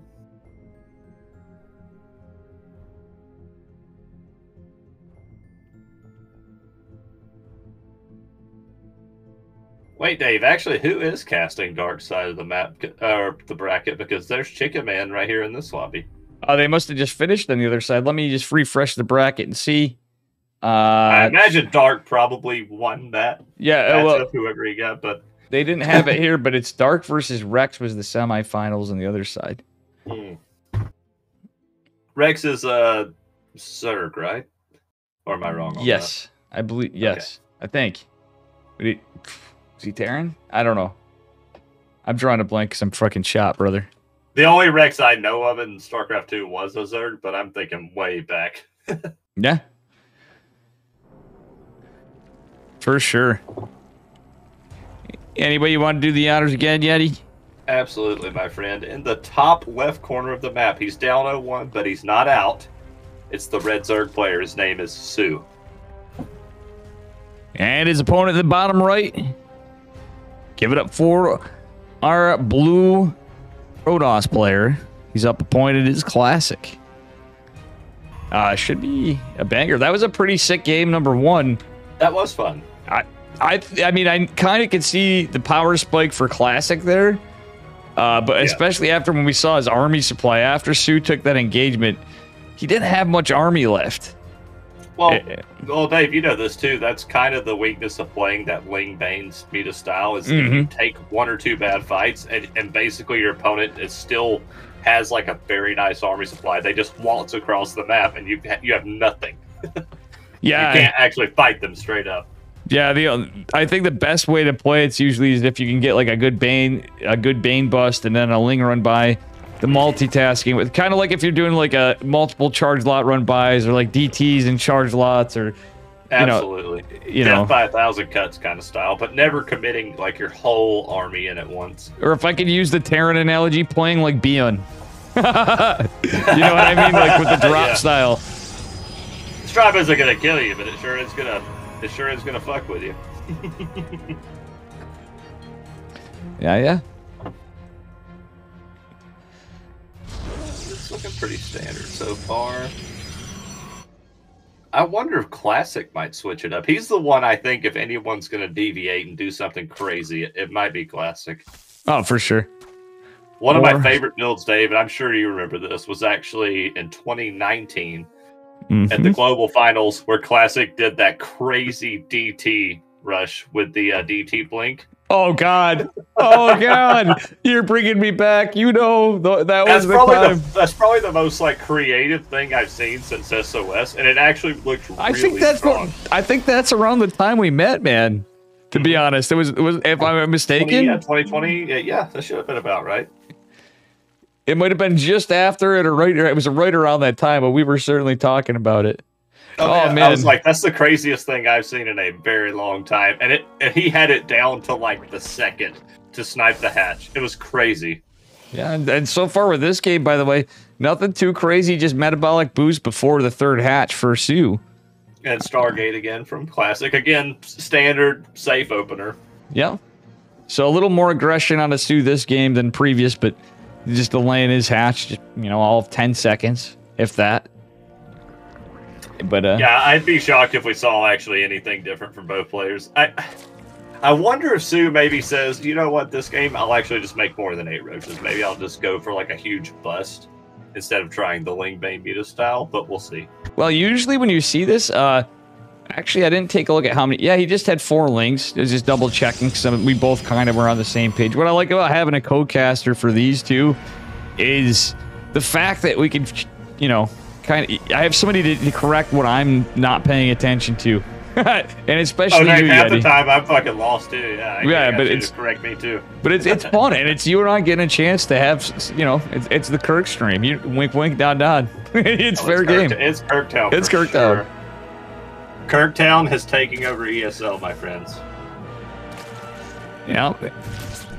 Oracle again. We have a second Oracle coming out, but he's actually going to get this one out this time. Last game we unfortunately saw the Oracle just get snatched right out of there. Well, 6 drones is actually pretty big for the Oracle escaping. That's massive damage. But usually when you get that fast metabolic boost, you're going to hammer down on the link key just for a little bit, and you want to deny the third as the goal.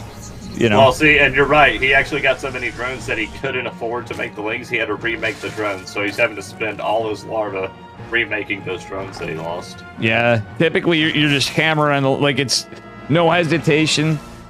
Solar plays a lot like that. Sometimes Dark does it, to name a few players. But usually it's again, you're hammering it down to counter the hero build to kind of mess with the builder. Oh, look at this. We got Resonating Glaives follow-up.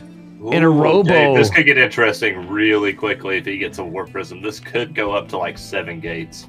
Yeah, and Sue so far not having full vision yet is respecting the robo. There's no stalkers out though.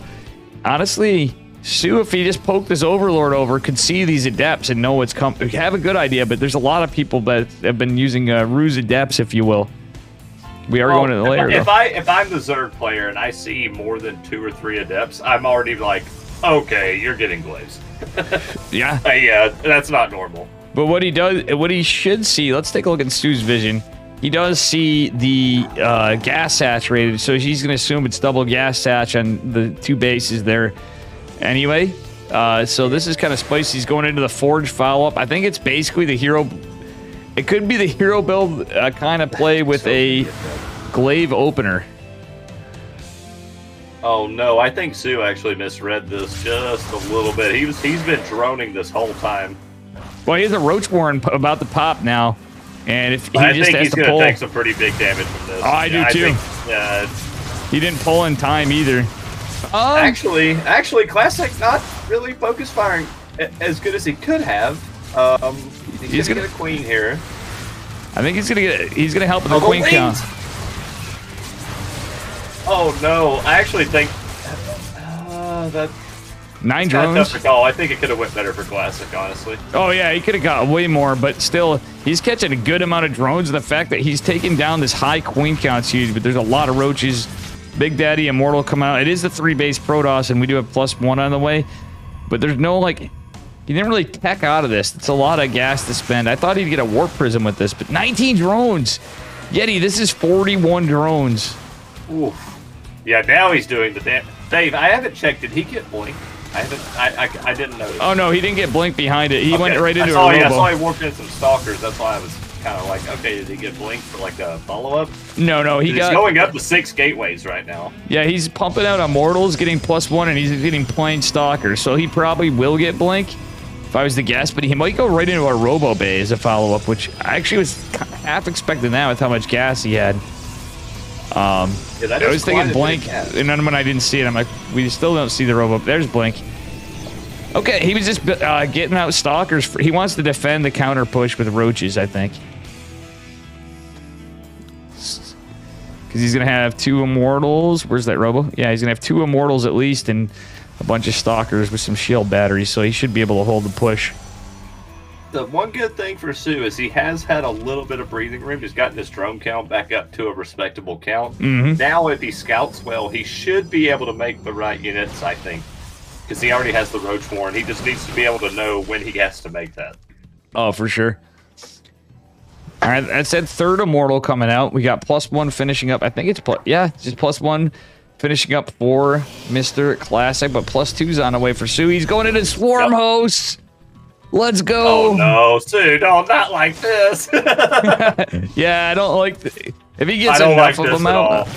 he gets enough of them out, they could do a good job zoning back if he has enough Roach Rav. But like, yeah. I like this if you have a Nidus Worm. I Right. hate them straight up. They're just, no. I mean, we've seen it work though. I mean, but you have to, and Sue's certainly capable of a player to make it work, but when we look at these army supply, yeah, he's got the higher army supply too.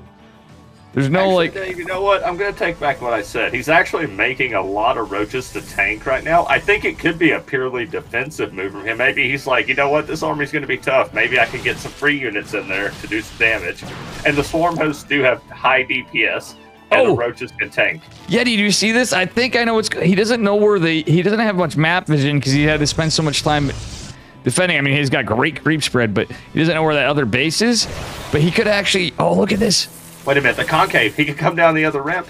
Yep, that's just there. It is. If he gets a surround stormed and finish, but the locusts aren't stormed at first, and the mortals getting taken down. Nice micro from Classic. This is crazy. Going back to the shield batteries, I think. Actually, I don't even know if a super battery. It's too close to call with the super battery, but. Well, now you know the battery. Now he's overstaying his welcome. Against units like locusts. And corrosive vials, the battery's nerfed where it doesn't heal as much. And this and a battery overcharge. I mean, shines, by the way, all you have to do is keep your eyes on the production tab. He always perfectly hits his injects. He's done it since 2013. He is the one serve. He is going to perfectly inject. He'll always have maximum unit production, and that's why you're seeing the supply gap right now. Mm-hmm.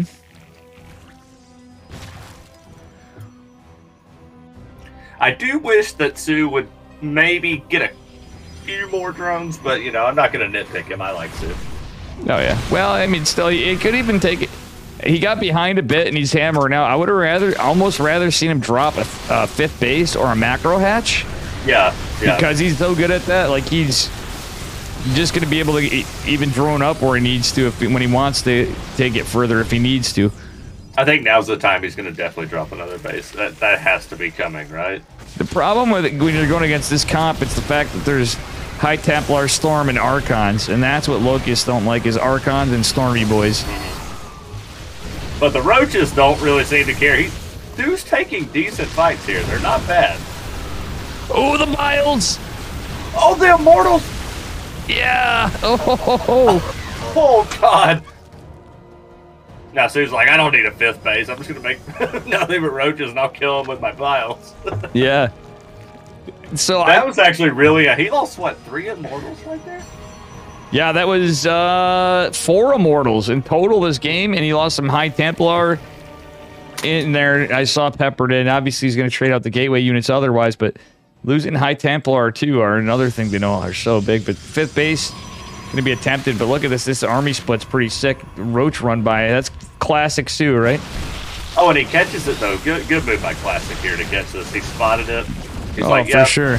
That's minus, what, 10 roaches, 12 roaches? Yeah, the problem is the Swarm Host and the Roach Ravager on the other side are going to cut into not only the base, but the production. Taking out a gas, too, Yeti. Oh, no! The Biles again! We really... The War Prism almost got hit by that. That was last-second micro from Classic to save that War Prism. It was right in the line of fire. The only thing that's concerning me is, again, is the economy. I think in the long run, if Classic can just keep holding on, I think Sue just now threw down a fifth base. It's almost up, but... Yeah, 5-base Zerg to a 5-base Protoss, though, is not good, because that's... When you're down 10 workers to a Protoss Zerg, it's not usually a great feeling. Yeah, but especially when you have a whole other Nexus, so then you usually figure the production's going to go up as well. Classic dropping gateways behind it. This is looking rough, Yeti. Oh, do we get a blank? That's a tough ramp to go up, too. This is actually a really good trade for Classic so far. Well, he did have a bit of miss micro, too, so that said, that was probably not the best. Nice Biles, but Classic kind of didn't exactly micro optimally there. He could have blinked back those Stalkers while he was getting pushed in that third base location, but meh.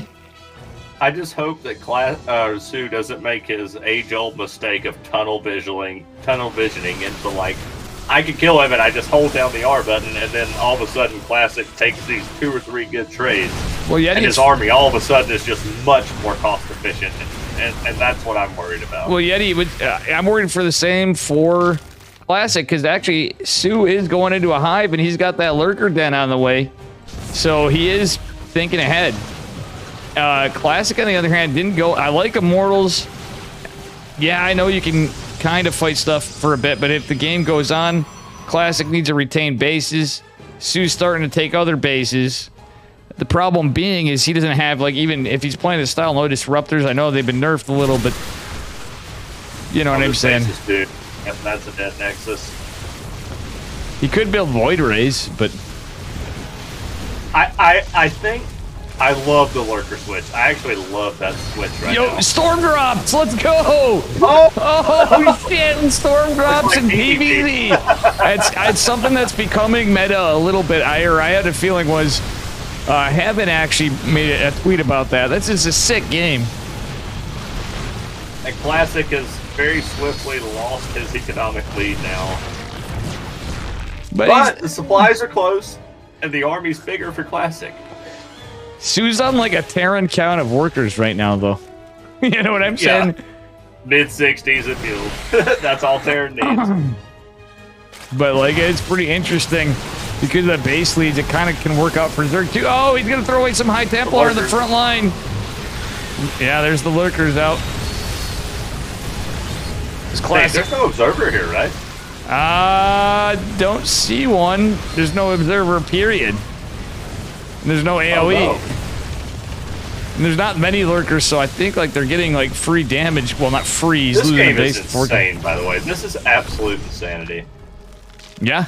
Seismic Spines being completed here soon is going to make this extra scary for Classic too. But he is building an observer behind it, so I think he did finally realize there was roaches. He just wanted to get some secured economic damage done. He really needs a Robo Bay, I think. Like, I know it sounds crazy. Everybody like, Flea Beacon. I'm like, well, he doesn't have the money to go into like carriers right now. Yeah, no, I think a Robo Bay for a few reasons. So getting some disruptors out. He can keep pumping out Immortals, sure. He does have an observer. He's got 2 more coming. He's got good upgrades, but also otherwise, like, he has +1 ground armor. I would like to see him get shields, if nothing else, if he's going to stay on this. But observer speed, even just anything, because we don't see Vipers. I personally like what Classic's doing. I like the decisions he's making right now. Just keep going with that ground pounder army. And it's kind of a low eco game at this point. Yeah, yeah. And I think that Classic's army, again, it's going to be like last game in a straight up fight. I think his army is just better. Yep. I just think the only change he can do that on a low eco is get this +1 shields, because with the forge upgrades, they'll finish faster, and it's going to help these units tank the lurkers a little better. Yeah, it's a good call, and plus it's a cheap upgrade. Yep, it's just 150 that pays dividends on this All stuff. the lurkers going down. I think this is GG right here. Yeah, Sue just doesn't have enough. Like miracle tiles. Sue just does not have enough, but he's getting some good trades here. The drone's coming in from the back, got a few stalkers. Yeah, that was actually some pretty sick micro. This game is insane, Dave. Very good stuff. Oh, nice recall.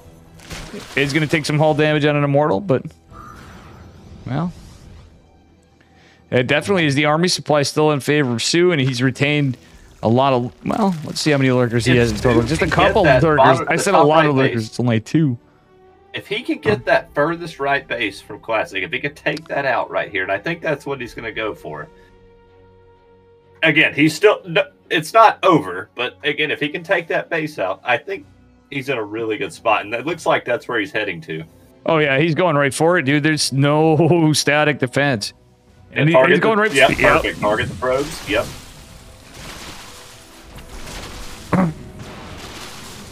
His lurkers are still at Sue's 4th base. This is definitely a banger of a series here. I hope Sue takes it and we get a game 3 at the least. Come on. Some way, somehow. These have both been good games. Yeah. First game was sick, too. Oh, losing a couple. But he has more lurkers on the way, more hydras on the way. His drone count is starting to steadily increase. Yeah. And this is pretty spicy. Another What? Nexus about to go down 2 for Classic. That's nice. Yeah, it's just more play.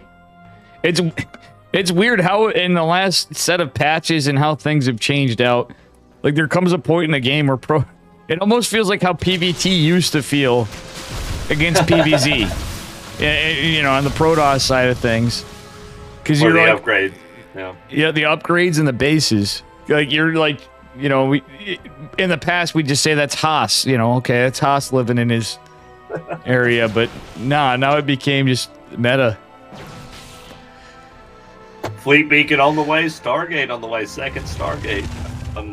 Yeah, it's starting to look pretty good for Classic even more, but he's down on workers. This game actually potentially could go on a lot longer. Oh yeah. That is a lot of lurkers. You're not breaking that with a ground army. No, you are not. And that's at +3 ranged attacks on the way. Groove Spine's just not going down for Hydras, so Hydras are going to be a thing. And Sue's taking the bottom base. I think that's smart. His Yeah, army's I do too. very close to that. The top right base is just too far away to defend right now. Yo, free workers, does he land a... Yo, Oh, the that was big! The storm's landing on the workers. We have a counterattack in the north by Sue. I think he's going back to that rightmost base. Maybe he'll be able to repay him a little bit, get a few probes. Oh, Classic's army. He's recalling. He senses it. Yep, he saw it. That was good recall. That was like the shitting in The Simpsons where they pick on the Shining. The shitting with groundskeeper Willie. Oh, man. Oh, look at this lurker run by in the third, though. Ooh, what does he actually have to dislodge these? And That's what I'm interested in. So we have muscular augments already for the Hydras. Groove Spine's going to finish up, and he's getting into Hydras. So Tempest be damned, he's just got to watch out for the Stormy boys and Chargy boys, but there's not a lot of Chargy boys now. It's mostly Immortals. So it's basically the Storms that, yeah, Tempest can kite low numbers of... Oh, he leaves one lurker. Look at that. The High Templars. He didn't micro He was target firing them. He was. Oh, if he'd have target fired him one more time, I think like 2 or 3 of those would have went down. Yeah. This game is insane. It's so close. Yo, I'm so gonna remember that for any time. Thinking of the storms on this base, that is so good stuff. That was sick. Stu now up 21 workers, but he's down big in army supply. I think he has to bump the Hydra button at this point. You've got to have something to deal with these Tempests. The Hydra speed, remember, was upgraded, so we'll see. I want to see how these Hydras are going to do. If he can get the lurkers in position, he should be able to fight the Tempest. Ooh, yeah. Nice storm. Nice storm indeed. Oh, man. Oh, another good one. This is looking pretty good. Oh, another beautiful storm as well. Tempest doing some good work, though, because these Hydras couldn't really engage it. There's not that many of them. Oh, Classic is those storms right there. That was kind of nasty. Oh, that said, look at one lurker over here, but the charge lot run by doing work on the other side with just Hydras. Oh, he's going for the pool. Transfuse, try to keep it? Not with Transfuse, no. Yeah, with a full energy queen with Transfuse, absolutely not. You are absolutely right, Eddie. Oh, muscular augments, was it done? GG's call. The Tempest did it. He had the position sieged up, and he couldn't come in with the Hydras to kill the Tempest because of the storm. Well played.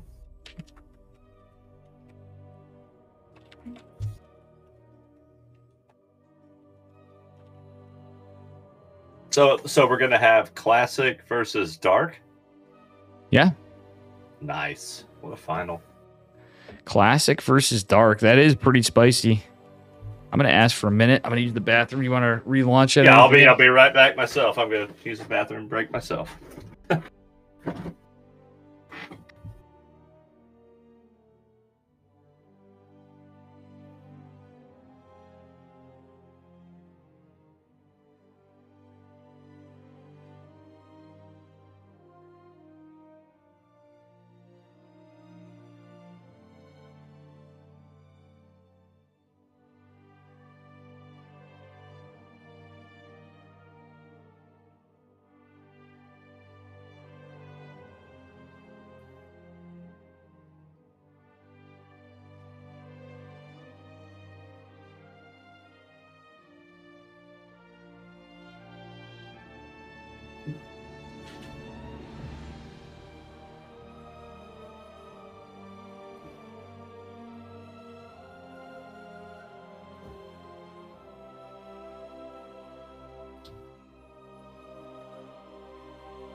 All right, folks. See what's going on here. They're doing the vetoes. Mr. Yeti's done break ski.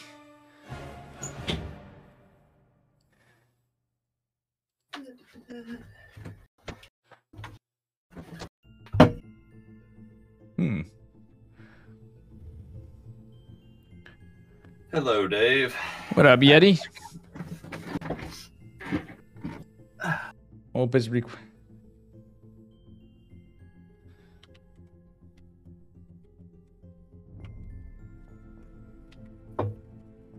Bring Dave tested the Cat say Kirktown. Yeah, hell yeah, Gene said. Yeah. Gene Sim was saying that was the only thing he's disappointed with in this stuff. He's like, Dave's not casting Katowice. Dave, maybe you can get in on like the B stream. No, the B's already spoken for. They already had that.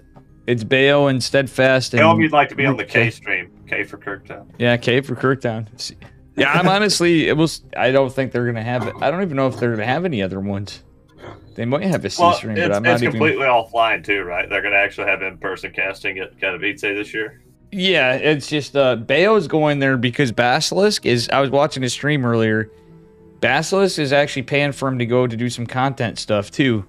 Huh. So like he's gonna cast in like the basement or something there. Steadfast is gonna be at his place in Canada, and then after he's gonna be covering the ground. His team's covering him. And as you may have saw, Cyril's now on that team too. Yeah, I saw Cyril switch switch teams. That was kind of crazy. I figured Ents would have kept Cyril around.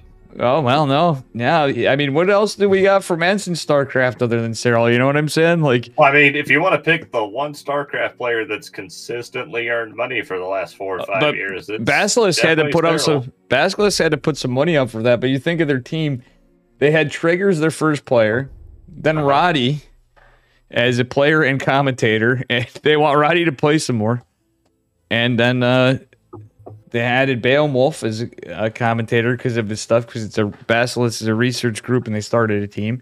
They do other games too. It's actually pretty good decisions though, because you have a lot of that's a really creators. Really creative team. But very now, good Dave, stuff. I don't know how this works, but I'm guessing that Basilisk probably gets a small percentage of like their streaming revenue too, right? Just maybe a small percentage. Since they're with the team. I don't know how that works. Yeah, it depends on what it is. You know what I mean? When it's players, if they win in tournaments, I think usually that's the case. Yeah, I know they get a percentage. Like of that, big but I'm tournaments. wondering if you have like a streamer, like a caster, if you get maybe not. I don't think so. No, not typical. Depending on how the contracts work. Not typical. Maybe. Dave, was that a Pepsi I just saw? It sure was, Yeti. It was a Belgian Pepsi. Belgian Pepsi. I like it. You're drinking a Pepsi. Have a little I'm sure, orange peel with that Belgian Pepsi. Yep, I hear the Belgians like oranges, or Belgium likes oranges with their Pepsi for sure.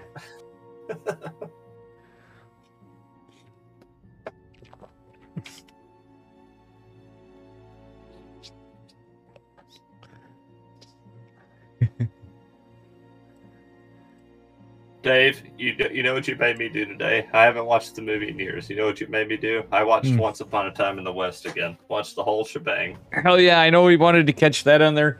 I was playing last night. You're like, Dave, go to bed. I was like, dude, I was tried going to bed earlier. And I'm like watching TV. Did you said you didn't watch The Last of Us? Yeah, episodes? I was like, why isn't there a third one? Yeah. And then I ended up watching the newer Twilight Zone, which I never watched. I tried to before, didn't care, and I started watching it lately. And I forgot to say that's actually pretty fucking good. I didn't even know there was a new Twilight Zone. I might have to give that a look. Yeah, it's a remake. It's like a remake with a.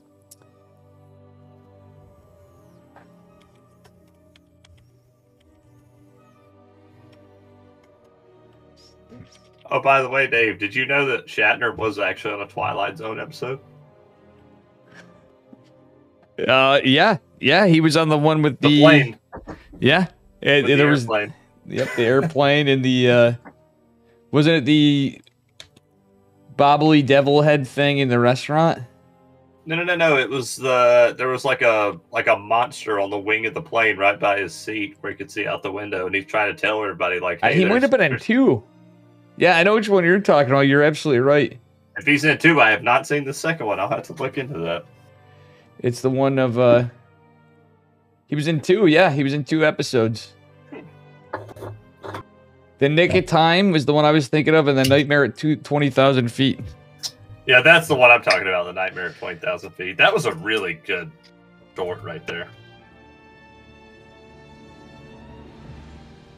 Which, that whole show was good. Yeah.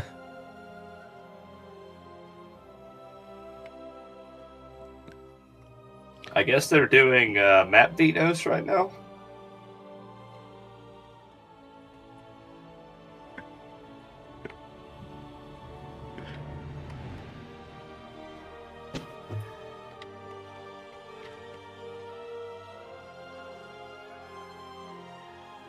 Yeah, they are doing map vetoes. Actually, Classic disappeared a few times, so I don't know what's going on because Dark started doing map vetoes, and then he's playing mind games, Dave. It's all part of the strategy.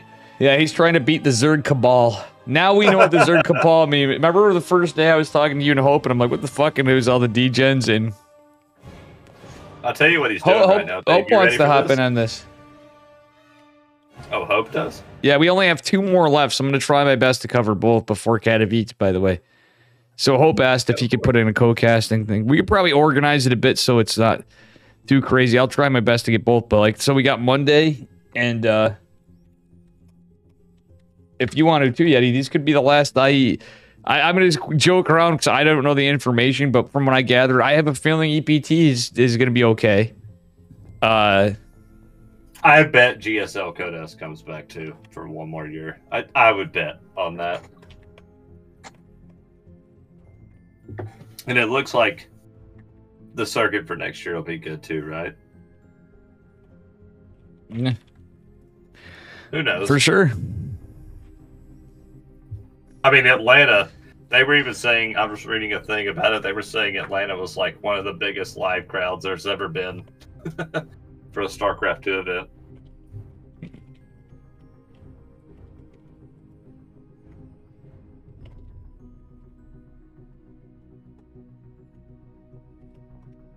Oh, Dave!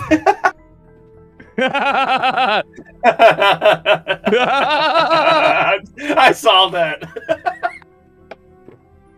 Class is like, wait a minute. I gotta go to your mom's house. Yeah, getting I had to break steadfast balls right there. We won't share that with Class chat. If it shows up, he's like, it's the chin, isn't it? You couldn't resist. Look what he said, Vance, right now. Tell Sal to lock his doors. Okay, Chad, I'm going to share this one with you. So, Steadfast goes, where did Classic go with the sad face? And Bailmop goes, good question. He DM'd me he was going to someone's mom's house. I think they live in Canada. He's still around. Kidding, Dave. Oh, no, I'll tell Sal to lock his doors. Oh, my God. That is good. He got up a tree right there. Good. He's like, I'm going to turn this around fast.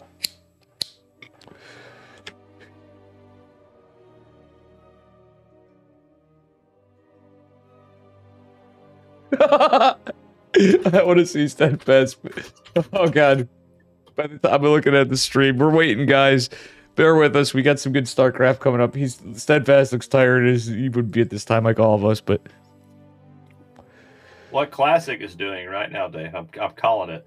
He's looking up the VOD for that DT build he did at Katowice. He's going to pull it out the first game. It's going to be a mind. Honestly, in some of these maps, I was looking at them. I'm like, I could see some spots where you could do some of that.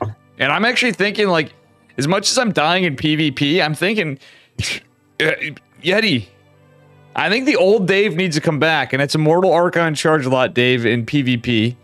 And it's Blink DTs. I'm telling you, dude. I've not done that forever. A bad strat, man. Not a bad strat. You know what I'm saying? I think this is going to be the patch of Dave. I'd love to see you try to make the Princeton work again. I think you could do it. Because no one expects it. Anybody could. Oh, yeah. You guys don't even know. Dave had a 90+% win rate in PvP. It was ridiculous. And now it's literally like 30 or less. It's crazy. Dave, I can't beat Protoss. Tossed you. Yeah. Well, no, but I mean, they changed so many. The patches changed a few things, so it was for quite a while now that PvP was going down for me. But now I'm like, damn, I just got to go into it. And I'm watching when Woodsicle bodies you. Somehow I didn't uninstall the game. You know, like in that best of 7. Well, Dave, I will say this: Wood actually is really good at PvP. Truthfully, as far as the patches for the last like 3 or so years, Protoss usually got the most like drastic changes. It's like, oh, actually, you need to relearn how to play your race now. Mm-hmm. Everybody else like, this unit gets a speed bump, this unit gets this little thing, and then Protoss is like, well, we took your mothership core away, and now your shield batteries are crap. So figure everything out. Yeah, exactly. All right, we got games. Hells yeah. Wait, I'm sorry I did a screen share. You can't hear anything. I apologize for that, Yeti, too. I could do a Windows capture if you'd rather. No, I'm fine.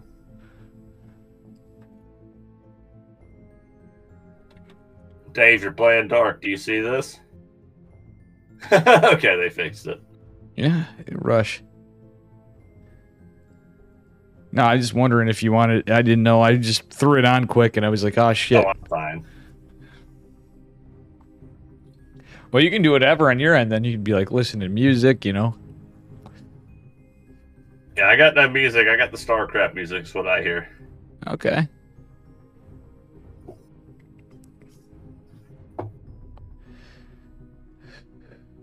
Here we go. Going into game number 1, Classic Dave, versus Dark. Who do you think wins? Oh, Dark's been basically crushing everything. He has been winning so many. Dark. It's been weird. It's been Dark.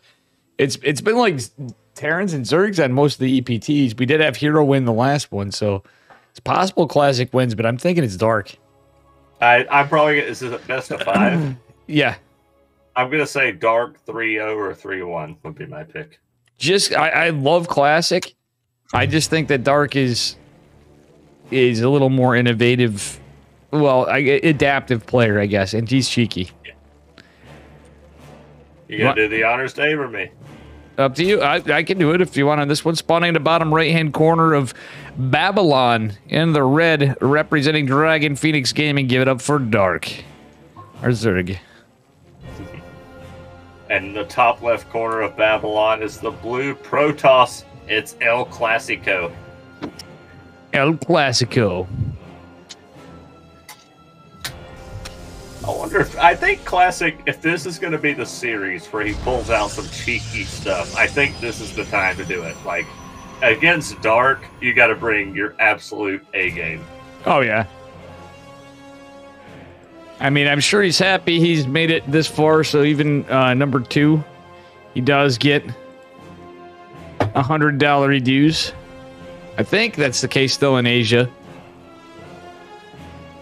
But only 12 players signed up tonight. Isn't that wild? I mean, it's always a low turnout comparatively, or usually pretty low turnout out in Asia, but with IM Katowice, I'm going to say this, Dave. I think you were hitting at the same thing. I think a lot of...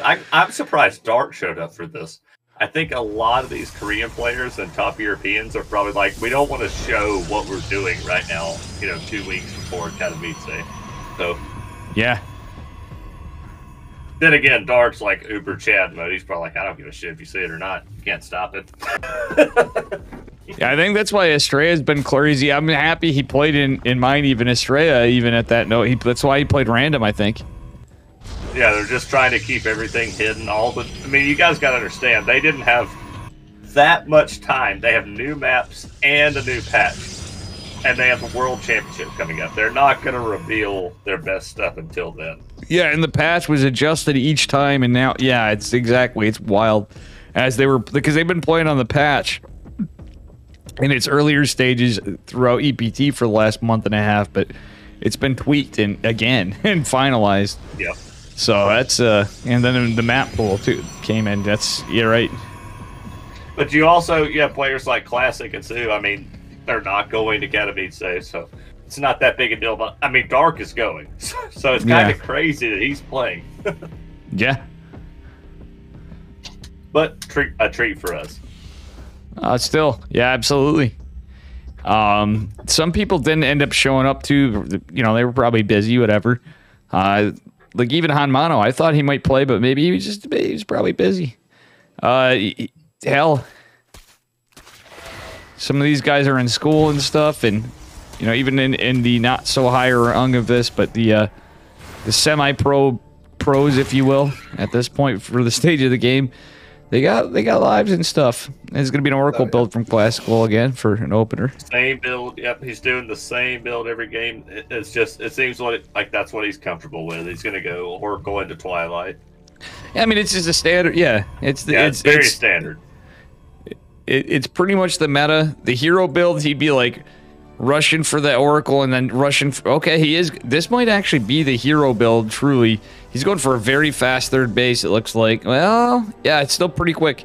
It's going to be a 4-minute third run. Nope. Yeah, 3:44. Yeah, that's the hero build. When it's actually before, it hits any time before 3:50, the third base. So, and the players that have been playing extra cheeky lately because they don't want to tip their hat for. Good pickoff from the Oracle. That's a good pickoff. Got 3 pro. That's good. Yeah. Yeah, there's the Twilight. I'm assuming it's going to be Blink. No Forge. No Forges yet. Is he going to go double Forge this time and throw us the hero build I like? The double Forge one? Let's see. Fast +1 melee.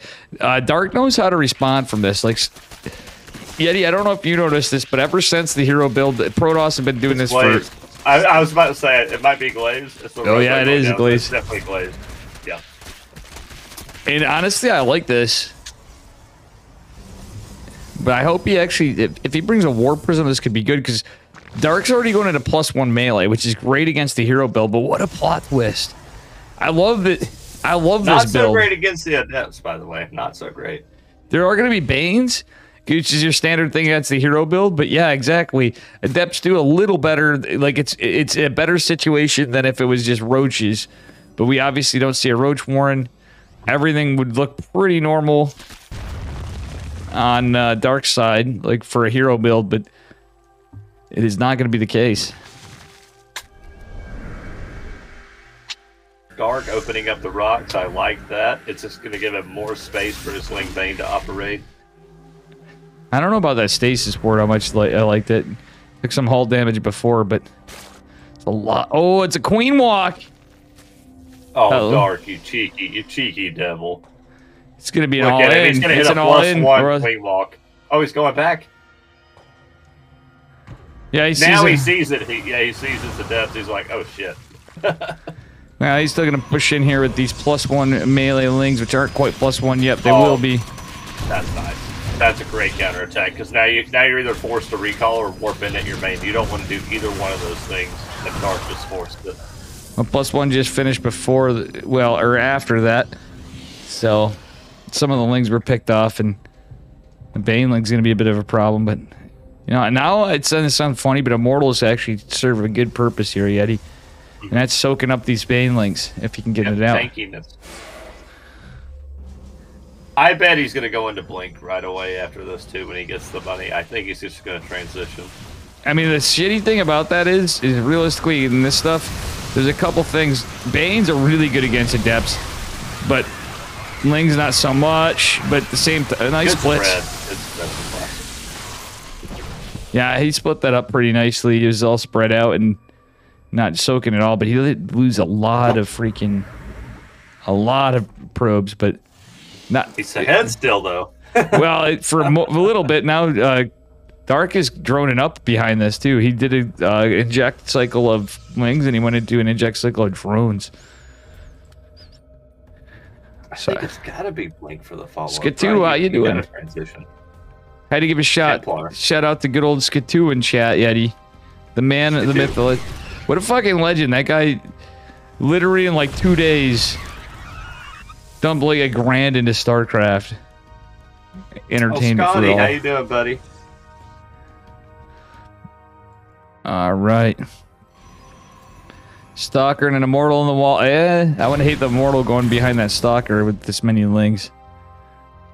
There's the blink. He's just going into the exact same comp. He's going to get Storm. I like it. I want to see how Dark responds differently than maybe Sue did. That's going to be where I'm interested. Yeah. Because I don't believe we have a Roach Warren. We don't have a Spire. Oh, we do have a Roach Warren. Okay, I just didn't see it. There it is. Yeah, okay, it's Dark. He's definitely got the Roach Warren. That he does. Oh, Adept's getting surrounded by the lings. And bear with me, the little lag spikes I get here from me being on Korea, even as an observer. Actually a really nice pickoff from Dark right here. Yeah. Really good trades. And glial reconstitution on the way. So Dark is set up for Roach Rev with that macro hatch behind this. He's at a good worker. It's still, I do like the fact that Classic's been rebuilding probes. He just has a really light fourth base because of it. I think it was necessary, though. I think he needed to get the units out. He kind of had to cut the fourth base just to get enough gateway units to be like, yeah, I'm not going to die to like a crazy counterattack. Yeah, I do like the fact that he has Storm coming. It's going to be here any moment. And the height, that's actually could help him out a bit. But one thing we didn't see, though, he didn't really, because of this, he had to cut some corners and didn't really have like 3 oracles this build. And stasis wards are your freaking big friend, well, you know? You know, even against Sue, he never went for the 3rd oracle. He always went to oracle. Mm-hmm. So I'm guessing this is just his preferred build. Yeah, like literally, it kind of became the hero meta. Like I've seen a lot of people do different things. Like people even do. I've even seen what kind of like what I'll do, and people were giving me shit. I'm like, nah, dude. There's pro players that do it, or they'll change it up in tournaments and go double forge, Robo Bay, which sounds crazy. Swarm hosts, there's enough swarm hosts to actually cause quite a bit of panic. That is 15 swarm hosts being made. Oh my right god! Go to Dark play. And Dark is on an insane economy, by the way. This is absolutely insane. 80 plus workers. Yeah, Dark is definitely in the driver's seat. Classic was leading this whole time, though, for a lot of it. Dark's been ahead for a while, though, for sure. So he's been playing the aggression, and then after, like, surprise, we're going to switch to drones.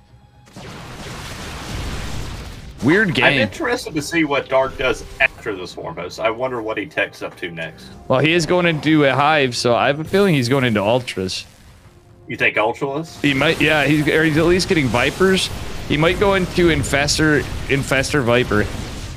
That seems like a Dark play. That's very his style, but he may even get Ultras too, depending on how this shifts out for Protoss. But we'll see how this goes down, because Classic, you know, he's doing what he can with his economy. Oh, that's a lot of things. Hello, Artosis Yeti.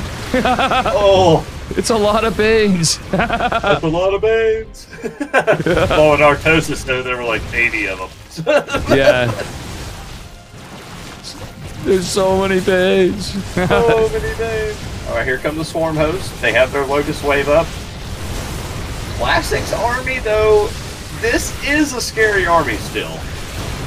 Yeah, the Locust mostly getting taken down to Kirktown over here. Classic is taking a really good fight. This army is ridiculously strong. Yeah. And being that a lot of Dark supplies tied up in those 15 Swarm Hosts. I think if he goes with the Archons with the weak High Templar right here, it's going to be close. The Vials. Oh, 6 storm. Oh, 6 storms. Oh. Yeah, Classic is, oh my god. He lost all his Immortals, though, basically. That last one was holding the line, but... Yeah, he's on basically pure Blink Stalker right now. I think he's got to go home or back off. He's got to recall, I think. Yeah, he's not in a spot where he can safely recall those. The hard thing, because the Locust right behind. Once they dissipate, I think he can. Or realistically... Good blink micro. He never got charged behind this. And I know it sounds funny, but, like, that's well worth it, 100 investment.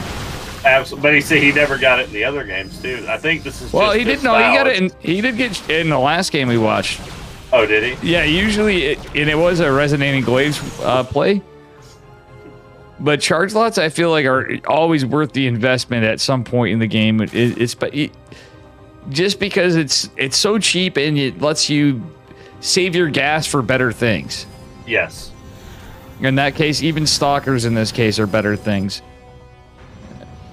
But realistically, he needs archons. Going the same way the other games went though. With Sue, it's that classic actually does straight up have this swarm host wave is going to be ridiculous. It's actually going to take this Nexus out. Oh yeah, it is. Yeah, this Nexus is 100% dead. Oh yeah, honestly, I would say a waste of a storm, but it's going to save some workers and save units too, because that was a lot of locusts. I'm with you. Classic does have a new base up to the top right. He could send those workers too. So it's not the worst thing in the world, but Classic's army is still really strong. Well, look at this linger run by from Dark. Talk about a Dark play right there. He was trying to get pressure to cancel it, but does not. Oh, the Stasis Ward. Only gets 2 lings. Yeah, like just a random Stasis Ward. Yep. Ooh, he doesn't even get that Swarm Host. That's unlucky. And well, Warp Prism in there might actually save these Immortals. Are in trouble though. He's got to fight a little bit. He can't. Yeah, he can't. Oh, the Warp Prism goes to the bot. Oh. Might want to remake another Warp Prism. That thing is so low. Hello, Legacy of the Void intro trailer. Charge is not done. Banling's gonna make it in, but I think the Photon Cannon is gonna kill it. It will, but it's gonna take a lot of damage. Now we have Charge finishing up. We have the Stargates. The Fleet Bacon is going down. The bacon is here. The Baconator is here, my friend. I love the way Classic's playing this. Yeah. It's tough fights sometimes, but he's doing pretty good. The Locust Waves do damage where you can otherwise. That's a lot of supply that's tied up in Swarm Hosts. You know that mortal with the Warp Prism. Oh. No, I just loaded up with High Templar. He didn't want to lose those, I think, more so. Ooh, Ling's actually putting some big pressure. Just a couple Lings on that Nexus, the 5th base. Oh, he's so focused on this attack, I think he might actually lose the Nexus. Yeah, he's going to lose the Nexus to literally 3 But he's getting Lings. the Swarm Host. He's getting the Swarm Host. Yeah, that's huge. GG. GG. Well played, Classic. Well played. Classic coming in strong. I am now convinced that is the way to play this matchup. I mean, that's like 2 different players, 3 games in a row, and that is just like really strong.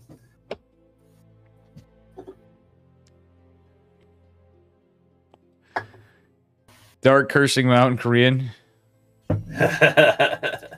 No, I doubt it, but translate.google.com, totally coming in.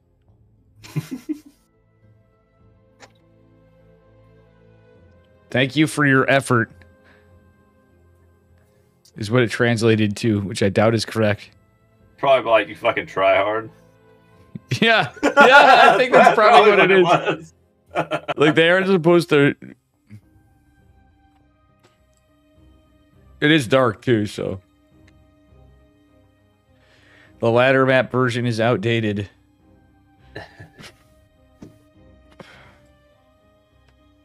Maybe they have different versions of the maps. Because honestly, I've noticed bugs on these too.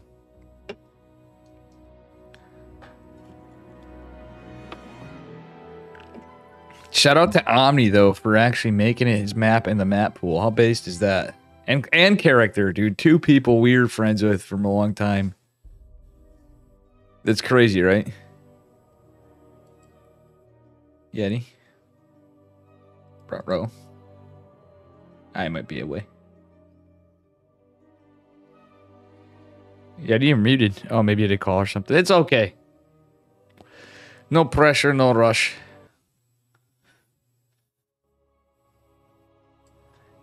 Yeti is a guest here. He's an approved co-caster. But he's fine. Yeah. Hey, Yeti. Dave, Yeah. I'm sorry. I accidentally touched the top of my mic, so I couldn't even like talk for a few seconds. No, you're fine. You want to do the honors, sir? Dark? Up to you. Okay, in the top right corner of the map is the red Zerg player. He's up 1-0. Actually, it should be Classic up 1-0, Dave. Oh, that's right. He's down 1-0. It is Dragon Phoenix Gaming's Dark. And his opponent in the bottom left, give it up for Classic in the blue. So Yeti, why I was so happy to have you on this? We like to hang anyway, you know what I'm saying? And you're like, sometimes I'll do these. And, you know, I figure, well, you still thought this, you and I were on the same page, but you get to get some time actually covering ESL EPT Open Cups. I actually had a guy I played with the Terran who high-level games. I love doing it. So, I mean, I might as well talk about it with one of my best friends, so. Yeah, man, exactly. And we get to hang out like normal. And honestly, if you need to go do anything, I like this. Do you mind the screen share idea too? You can come in. I like it. I think it probably works better than if I was in. Yeah. Because then if you need to dip instantly, you can. I'd just say you know, shoot me a DM or whatever, or if something happens, if you can. And if not, I'll figure it out. You know, and then you're free to do whatever you need to, because you know what I'm saying. And then it feels just like a normal Saturday night for you. No, I enjoy doing this. I like casting, but I'm not the greatest, but I still enjoy doing it. Oh hell no, you're fine. Yeti, it's good stuff. It's a learning experience too. So checking for a proxy hatch, Classic's like Dark. What are you doing, bro?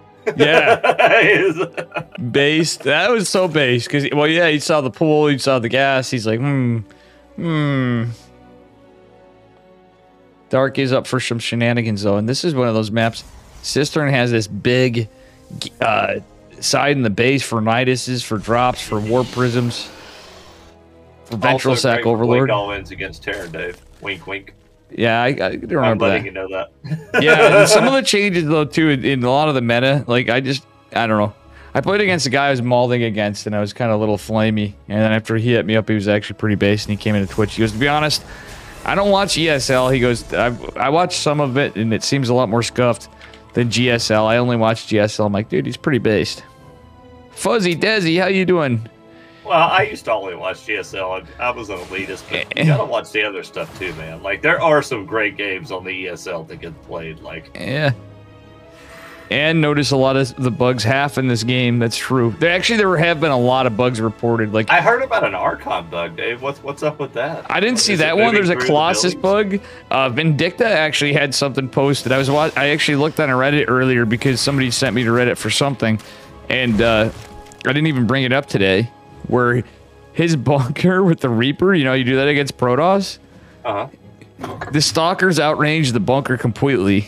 Wait, the Reapers wouldn't hit the Stalkers. Oh, that's not supposed to happen. No, that was a big, yeah. But there's a bug with Colossi where they won't damage your Zealots, I guess, in one of them. So, and if you did, please share. And good to see you, Fuzzy Desi. Sorry, just Gene Sim, I didn't even address me. He was happy to see my kitty mitters in here. Okay, Dave, so I'm a complete moron. I thought the Zealots never got damaged by Colossus at any point. I guess I'm just stupid. No, you're not stupid. It's no, Splash. I didn't think they were supposed to myself, but in certain cases though, like if you're moving the Splash, I don't. That's just unfortunate for Protoss. Zealots are a melee unit. If you have I didn't think you're done. Yeah, I didn't think it did either, but like somebody pointed something out about Colossus they were direct firing on them or something, and it didn't. That's not supposed to happen, you know. Huh.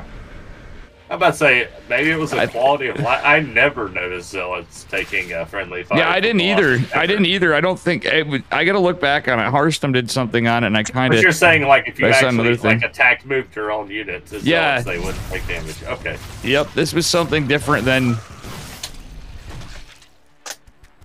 Because yeah, that I did see, and I'm gonna be totally wrong, but there's so many bugs and like so many people pay attention to that stuff. Where I'm usually like, meh, unless it's a bug that really affects me. Like I never exploited the battery with the battery bug before, where people hold stop and you know what I'm saying, and it went quicker, but it like healed more. But I thought that Terran was the only race that got punished by their own splash damage units, but I like to keep that in my winery. It's like I'll shut that right down though, because everybody complained about disruptors. I'm like, I know. yeah, you know, I'm like, disruptors are OP, but you know what? They're usually more OP to most Protoss using them than their opponents. And said he was talking about just Zerg. Oh, just Zerg, yeah. Lots of bugs. Oh, this Nidus is sick. That was Q to and. Oh man. This is the even faster way to do the Queen Wall. You do the Queen Teleport. Yeah, and look at Zerg. This was good before the patch. This is actually a hard counter to what Classic's doing, by the way. Dark is reading Classic like a book. He's done the same build every single game, basically, and now he's getting hard counters. Yeah. He is. He's cheesing him. Oh, man. Using the other Nidus to block the building. I love this. You know what pisses me off about this stuff, though? As much as I love my cheese like the next guy, when you have somebody that uses this as their every ladder game build, because they see Dark do it. He plays that one guy that he does this every game, and he's really good at it. Yeah. But he's, you know... But it's... Yeah, oh, man. I hate to say this is over. Yeah, this is looking pretty over for Mr. He's trying to get a Colossi out, which he's depowered. GG. Yeah, it's not going to be enough. GG. It was 45 minutes ago, Gene Sim said. I think Classic's going to have to switch up what he's doing now, because if he doesn't, Dark's just going to do that build every time, and it's going to kill him.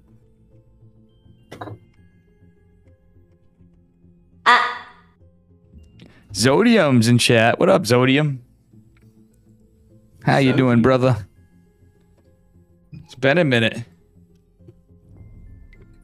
Damn Protoss. Damn Protoss, he says. How you doing, Zodium? Must be a Terran player. Zodium plays Zerg. He usually plays pretty... You met Zodium way back. He was he's one of the owners of Psystorm. Oh, that's right. Yeah, you remember Zodium. Yeah, you know Yeti Zodium too. It's been a long time. Zodium probably was drunk when I met you. Yeah. I apologize. Yeah, you were. For absolutely nothing, my friend. How you doing? Just like me, you know. I'm gonna try to work on that shit. Oh man. What a nasty build from Dark. He's just like, oh, you're doing this again? I'll do this. Wow, we're actually towing a decent viewership tonight still. I got rated earlier, but I had a 2-minute delay, and usually when you add that shit and you get rated, you lose everybody. But man, thank you guys for hanging out. I probably jinxed it now. But now everybody leaves. All right, I guess I'll take it this time. Spawning in the upper left-hand corner, Dragon Scales, representing Dragon Phoenix Gaming. Little interesting twist there. It is Dark in the red. And in the bottom right corner of the map, spawning is the blue Protoss player. It is Classic. All right. Had a little cheese the Protoss last game. It's so hard for me not to say SK Telecom T1 Classic because he was that for so many years. That is, well, you do go back. That is funny. Going back the old days of StarCraft, and he was there for a while. Quite a while. Classico. We should call this Night Arc build the Night Arc, yeah. No, what we should call it is the every diamond Zerg on NA build. Yeah, except for theirs are more wild, you know. But yeah, they will actually do a lot of that, you know. They're not quite as good. But. Yeah. I mean, that could even be the other ones. I've had times where it was the snipers. I worked night shift for all of about 2 weeks one time, and I said to hell with that. Oh, yeah, let's see here. All right, so looks like the third hatch is going down. We got a core going down. Nexus as well. Another gas going down for Classic. Looks pretty standard from both players for this game. I don't think we're going to see a Nidus this game. Well, yet. I could still see one. In chat. We should call this the Nidark build. It's true. No, the one he just put. Oh. Minus Dave after 10.5 beers. Ah, zing. Aaronanek. How you doing? Aaronanek's here, too. What up, Aaronanek? Classic Dave. I love it. I already like Aaronanek just because of that comment. I don't know who I was watching, but somehow I think you've probably met him in Atlanta, too. Aaronanek casts a bunch of stuff, but he's a really nice guy. He wears a hat like me. He's got a mustache and beard, a little longer hair than me. Really nice dude. Really fun guy, too. By the way, guys, interesting tidbit. Dave is taller in person than I thought he would be. I don't know why. I thought you'd be really short, and you're not. Yeah, tall enough that I'd probably be taller, too, as everybody observed, too. If I had better posture and didn't have a freaking curved spine, too. Hey, you just got to puff that chest out. That's all it is. Yeah, and then I think I need more than that lately. But anyway, you know what, Yeti? I'm glad you're here because we can talk about some other shit. We got Lings looking for proxies and oracles. I like Dark's positioning, but nothing too crazy. You got a Roach Warren coming down. Yeah, it looks like Dark. Yes, sirree. That is. I wonder if he does a Queen Walk this game with roaches. He pulls a Lambo. Yeah, he better have a layer if he does that now. I've seen people do it with moderate, mixed success, but, usually you want that, those creeper lords. Okay, quick third base. It looks like it is going to be the hero build again. See, that's the only thing is, I think sometimes Classic's falling into the trap of always doing the hero build. Yeah, he's done the same build, basically. It's like he has two variations. He either goes Glaive or he goes right into Blink. So even if I get mad at the Zerg Cabal, right? I am a big fan of the fact that we have a patch, the fact that we see some changes, because we already finally saw some changes from the last patch settling in and people changing it, because still, even on this one, we're still going to see things come out, which we weren't seeing because every goddamn pro game was pretty much one of two things. It was Void Rays versus Queen Walks, or it was Glaive Adepts.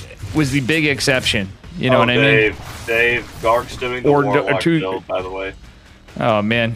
Yeah, He's pretty much the Warlock build. He's done 3 hatch. The Warlock. He's going to morph in a few Ravagers, I think, and I think he's going to go for it.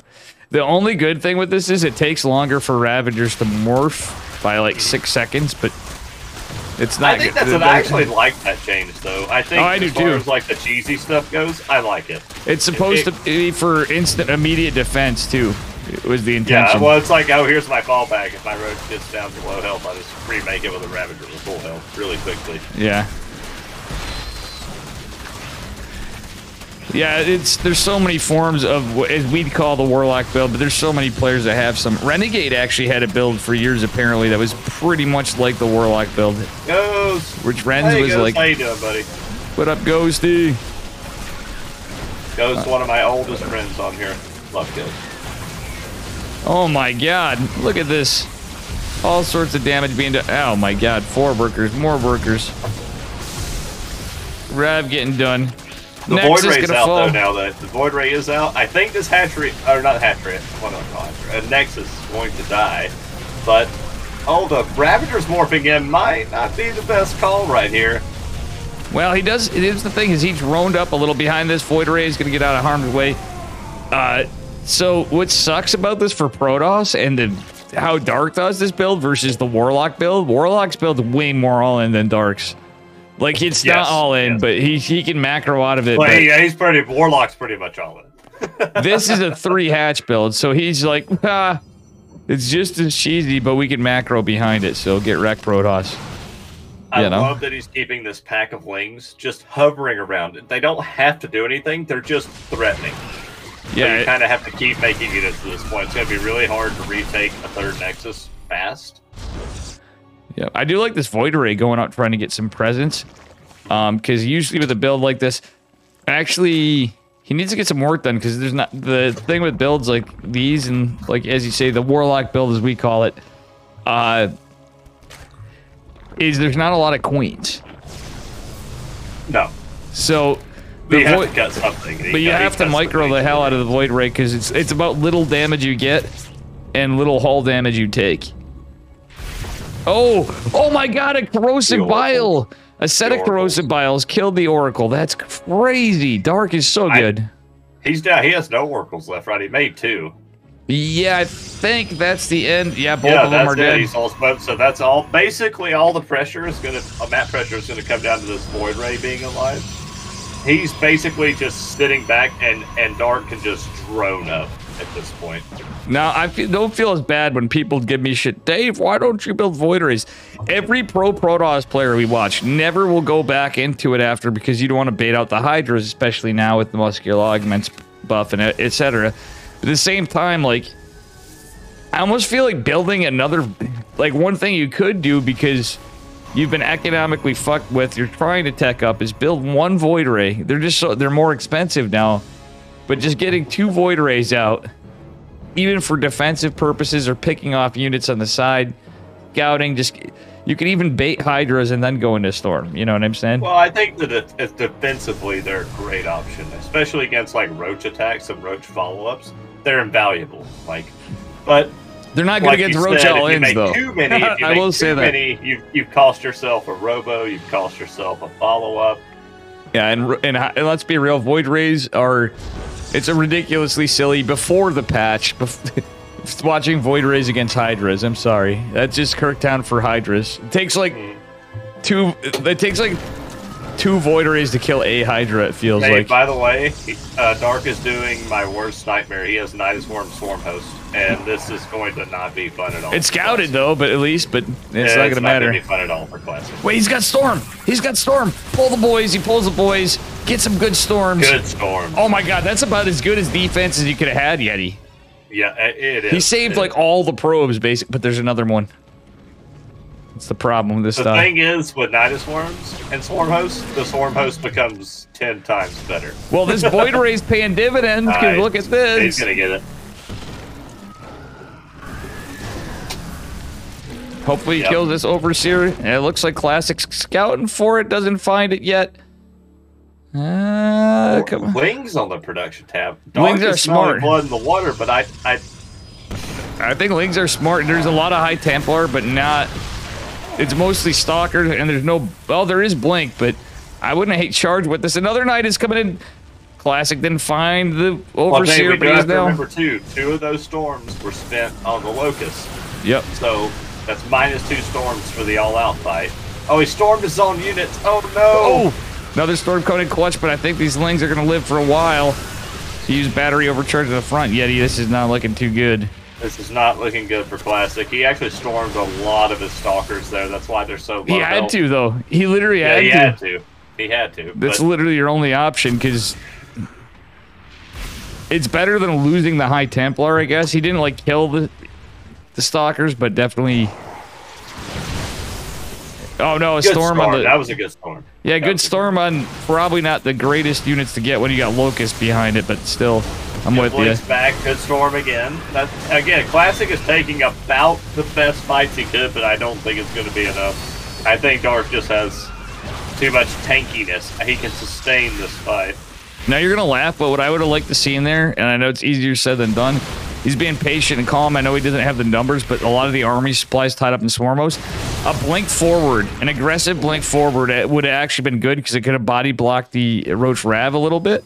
And he has 2 Immortals. So if he choked them up, that would have taken care of a lot of the Roach Rav because obviously he's not going to rebuild the Swarm Host. He's going into Lurkers, which now it's extra scary. It's a 4-base or to a 3-base Protoss at this late in the game.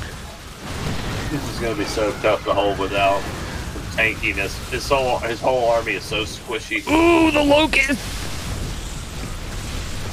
And the Ling Roach Ravager. Oh, 2 High Templars falling. Yeah, that's rough. Dark is actually microing it very well preserved. He's not overcommitting.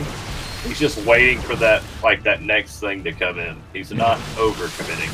Yeah, and it's gonna be He's another actually wave. Going for Hydras. I wouldn't be surprised if we see a Lurker in being thrown down too. Oh, the lurker's already out. He's got adaptive talons on the way, my Does friend. he? Oh yeah, shit! I haven't seen it. Yeah, he got his hive. He's been macroing behind this. He's been teching up behind this. He's been upgrading behind this. Only on 68 drones too, so his army supply is ridiculous. Yeah, he just sniped the Templar archives, and these gates are starting to fall through these locusts.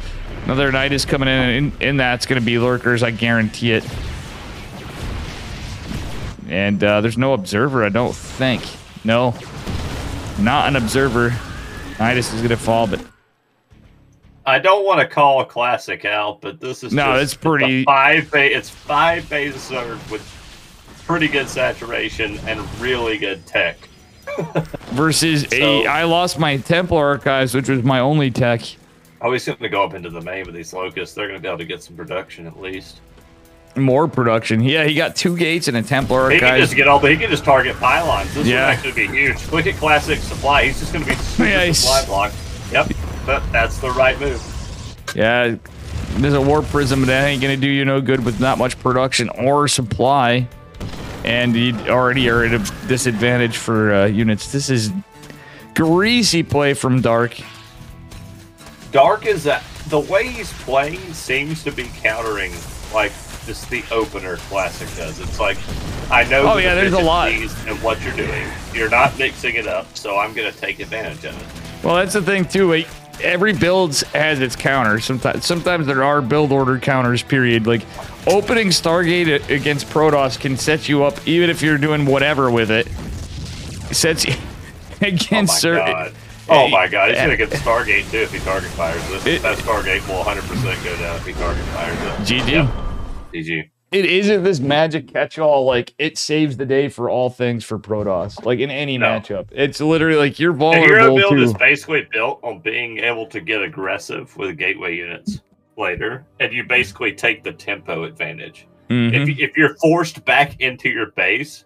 You're fucked. You don't have any high-tech units. You're basically stuck with, like, pure blink stalker against... Ironically, Yeti, it's kind of like where I fall on my thing too, where I've been adapting my DT play against Zerg. And I've been seeing other people too, but where I got my ideas were from like Max Packs and some other players when you throw it in, because people are starting to do it. But even Max Packs, a lot of the Protoss are all doing like the hero build openers. But why they'll change it up for that reason. Why usually I'll like say it's DT openers or like glaive openers or hell blink openers. You have a little bit of a tech switch quicker available to you. The only downside, and I mean, but we usually see even in pro games, a lot of people forget about, it seems like they forget about the fact that they have Stargate when they're in an even pace or a roughly even pace and don't build like Stargate units or get into a fleet beacon earlier, or they will get into fleet beacon and forget that they had a robo and could have went that tech path, you know, because of the hero build. So like, as the game's earlier on, you're disadvantaged to quite a few things, you know what I mean? As we saw. But you're advantaged to a lot too, because you have good information from the oracles. But it's now it's actually not that it's a bad opener, it's just that at the highest level of play like this is, there are counters. Yeah. All right.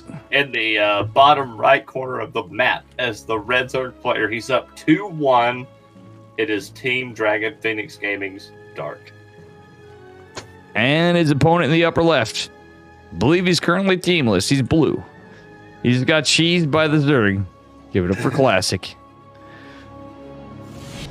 All right. I mean, at this point, if you're Classic, we gotta do something a little different. Just a little different. Oh, absolutely. I think. Absolutely. Wow, that shows you how small this map actually is, or like the rush is a little bit different. He wasn't even able to block the hatchery with the probe. Yeah. Yeah, these maps, some of them are pretty big, or they're... That is a huge ramp, by the way, or a huge natural entrance. That is... It's still walls, but it's like, it's gigantic. Yeah, it's what like do you have to have to wall that, though? That has to be... It's 2 gates and a core, but it's linear. It has to be linear. Oh, wow.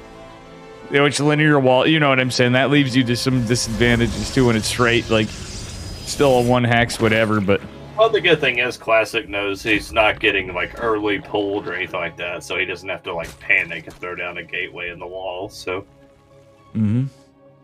I should say it's vertical. My bad, but you know what I've said that before, and somebody corrected me. But actually, linear still wouldn't be technically incorrect. It has to be in a straight line. Yep.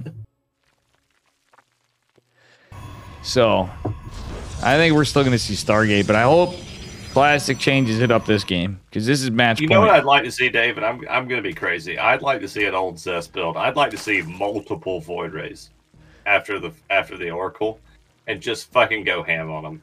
That's what I'd like. You want to see like double Stargate? People still do it sometimes. People still do it sometimes. Not as often anymore, but that would be a good... I don't think it's a bad build. I really don't. And as long as you have like charge or something for your gateway units to have some beefiness. It's either that or you go Void Ray Disruptor. And now the funny thing is, Yeti, it's funny, as we've been doing this, and I haven't had as much chance of a chance to ladder. When I had, I've been like, yeah, I dumpstered MMR, this, that, whatever. But I'm doing alright on EU, which is EU inflated Kappa. Like you were saying, but still, like, realistically. Easy. Thing is actually after a while, I was like, it's not that much. It depends your luck, because I also... EU is also much more BM than NA, and I never thought I'd say that, but they BM a lot more.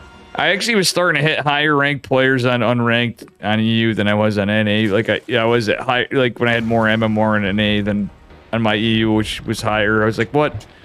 We're getting back to 5+K players again over here. Oh, Void Ray opener. We might see it, Yeti. We might see it. I think he's gonna cheeky it up a little bit. I'm not saying he goes double Stargate, but he might build a couple voids. Yeah.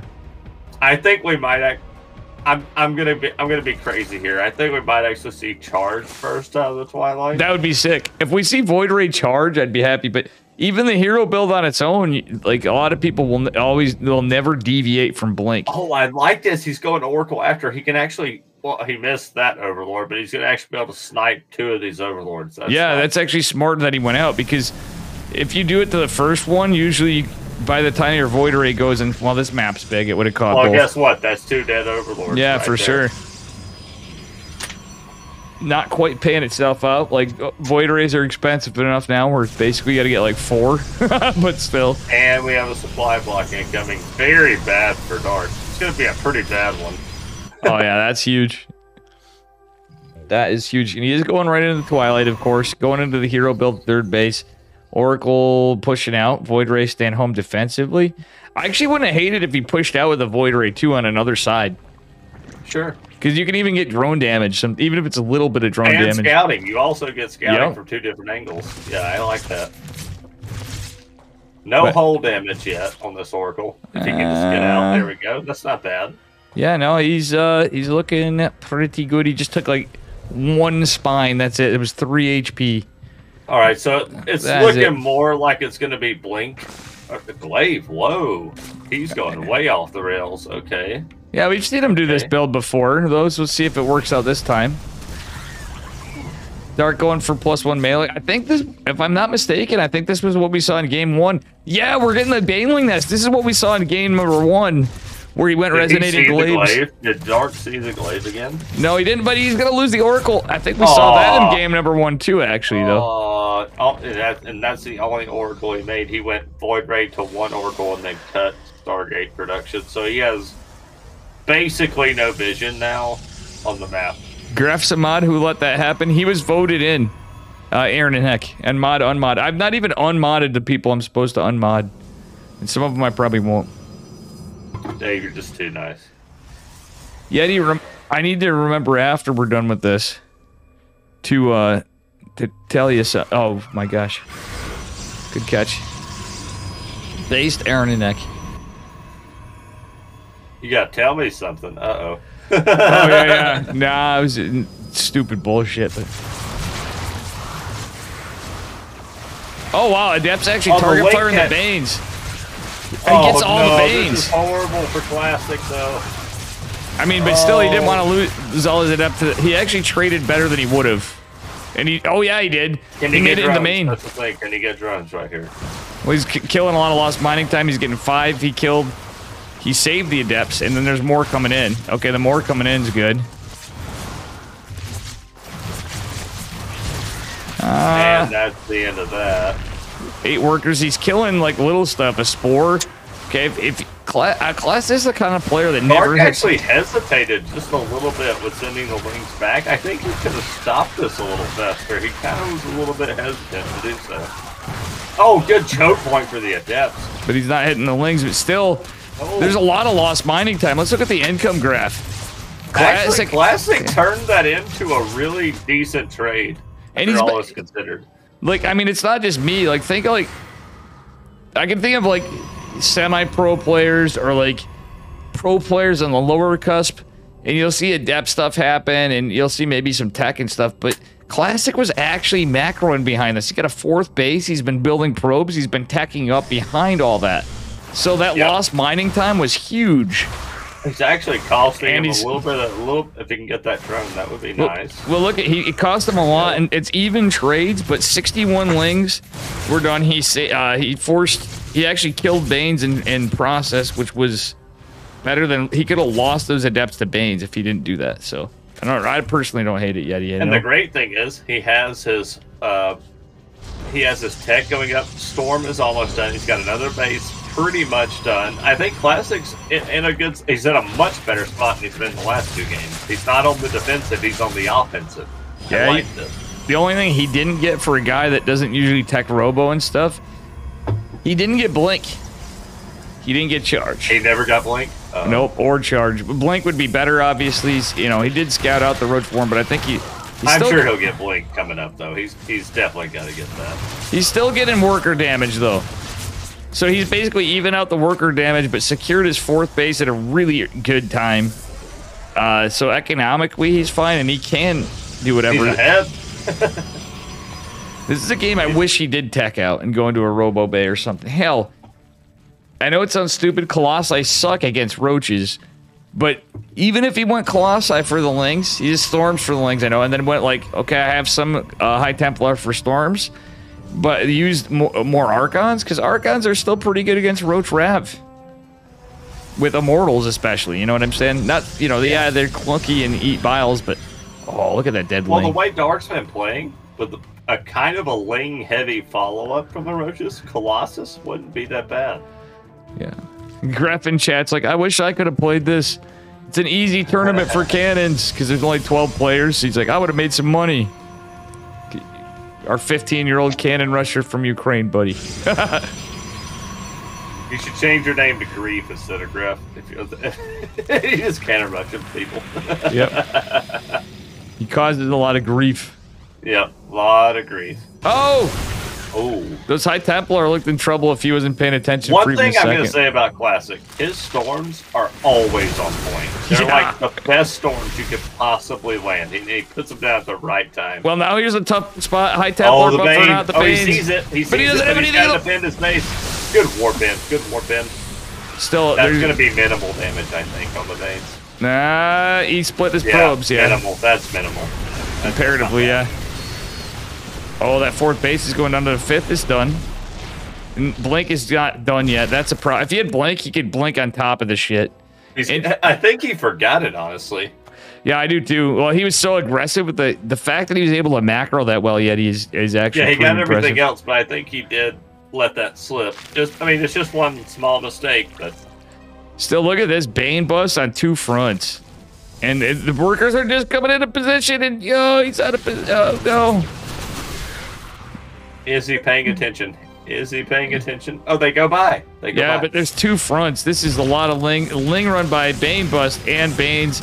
Oh, he's got to expertly split these. He's not doing it. Oh. Well, no, yeah, but he's pushing out is why. Like, Dark has to defend too is the only other thing. So as much as Classic lost his entire economy. Wow, these storms are fucking massive. Classic does have a pretty big army supply. It's Archon time, baby. It's about keeping these High Templar alive and the War... Wait, did the War Prism die? Yeah, the War Prism died. He just fucking lost that to a vial. Oh, my God. That sucks. He really needed that War Prism with this. Probably... I hate to say it, that's probably it. He has no reinforcements here. Yeah, he had to split against... Down, he has 29 probes. I mean... Yeah, it's dark. Well, GG. That's it. Well played, by Dark. Well played. I think Classic had a really good shot in that game. I think, like we said, though, I think he just, out of all the stuff he did well, I think he did forget Blink for a little bit. Yeah. That he did. 467 APM. Holy hell. Yeah, this is pretty crazy stuff. Well, that's going to do it. Dark takes it 3-1. He is your ESL champion for the week. And there's only one more to go before I am Katowice for Asia. And is there one or two more for Americas? I am too lazy to look. So should just be one more. I think it's one more. Yeah, because there's 160 is coming up for Americas next, and then there's 161. So there's going to be. Oh, so are they going to do it on like the weekdays, like a Monday or Tuesday? Yep. Oh, okay. And that be it. I'm going to wait for the stream to catch up, and I am going to raid train Reno. Trisha Payne. Now we can talk whatever, Yeti, because by the time this comes up, I'm going to be raided out. I'm just waiting for it to go. Actually, Yeti, do you want to say anything before that? And I'll wait for that, too. I want to say thank you to everyone that watched. Hope you guys had a good time. We had a great time. And thank you, Dave, for letting me cast with you. Oh, hell yeah. And you know what else? It's Kirktown. That's right. Never forget that. Yeah, never forget that it's Kirktown. So we'll wait 2 minutes from there. Now you and I can talk about whatever. I'm going to try to give it that amount of time.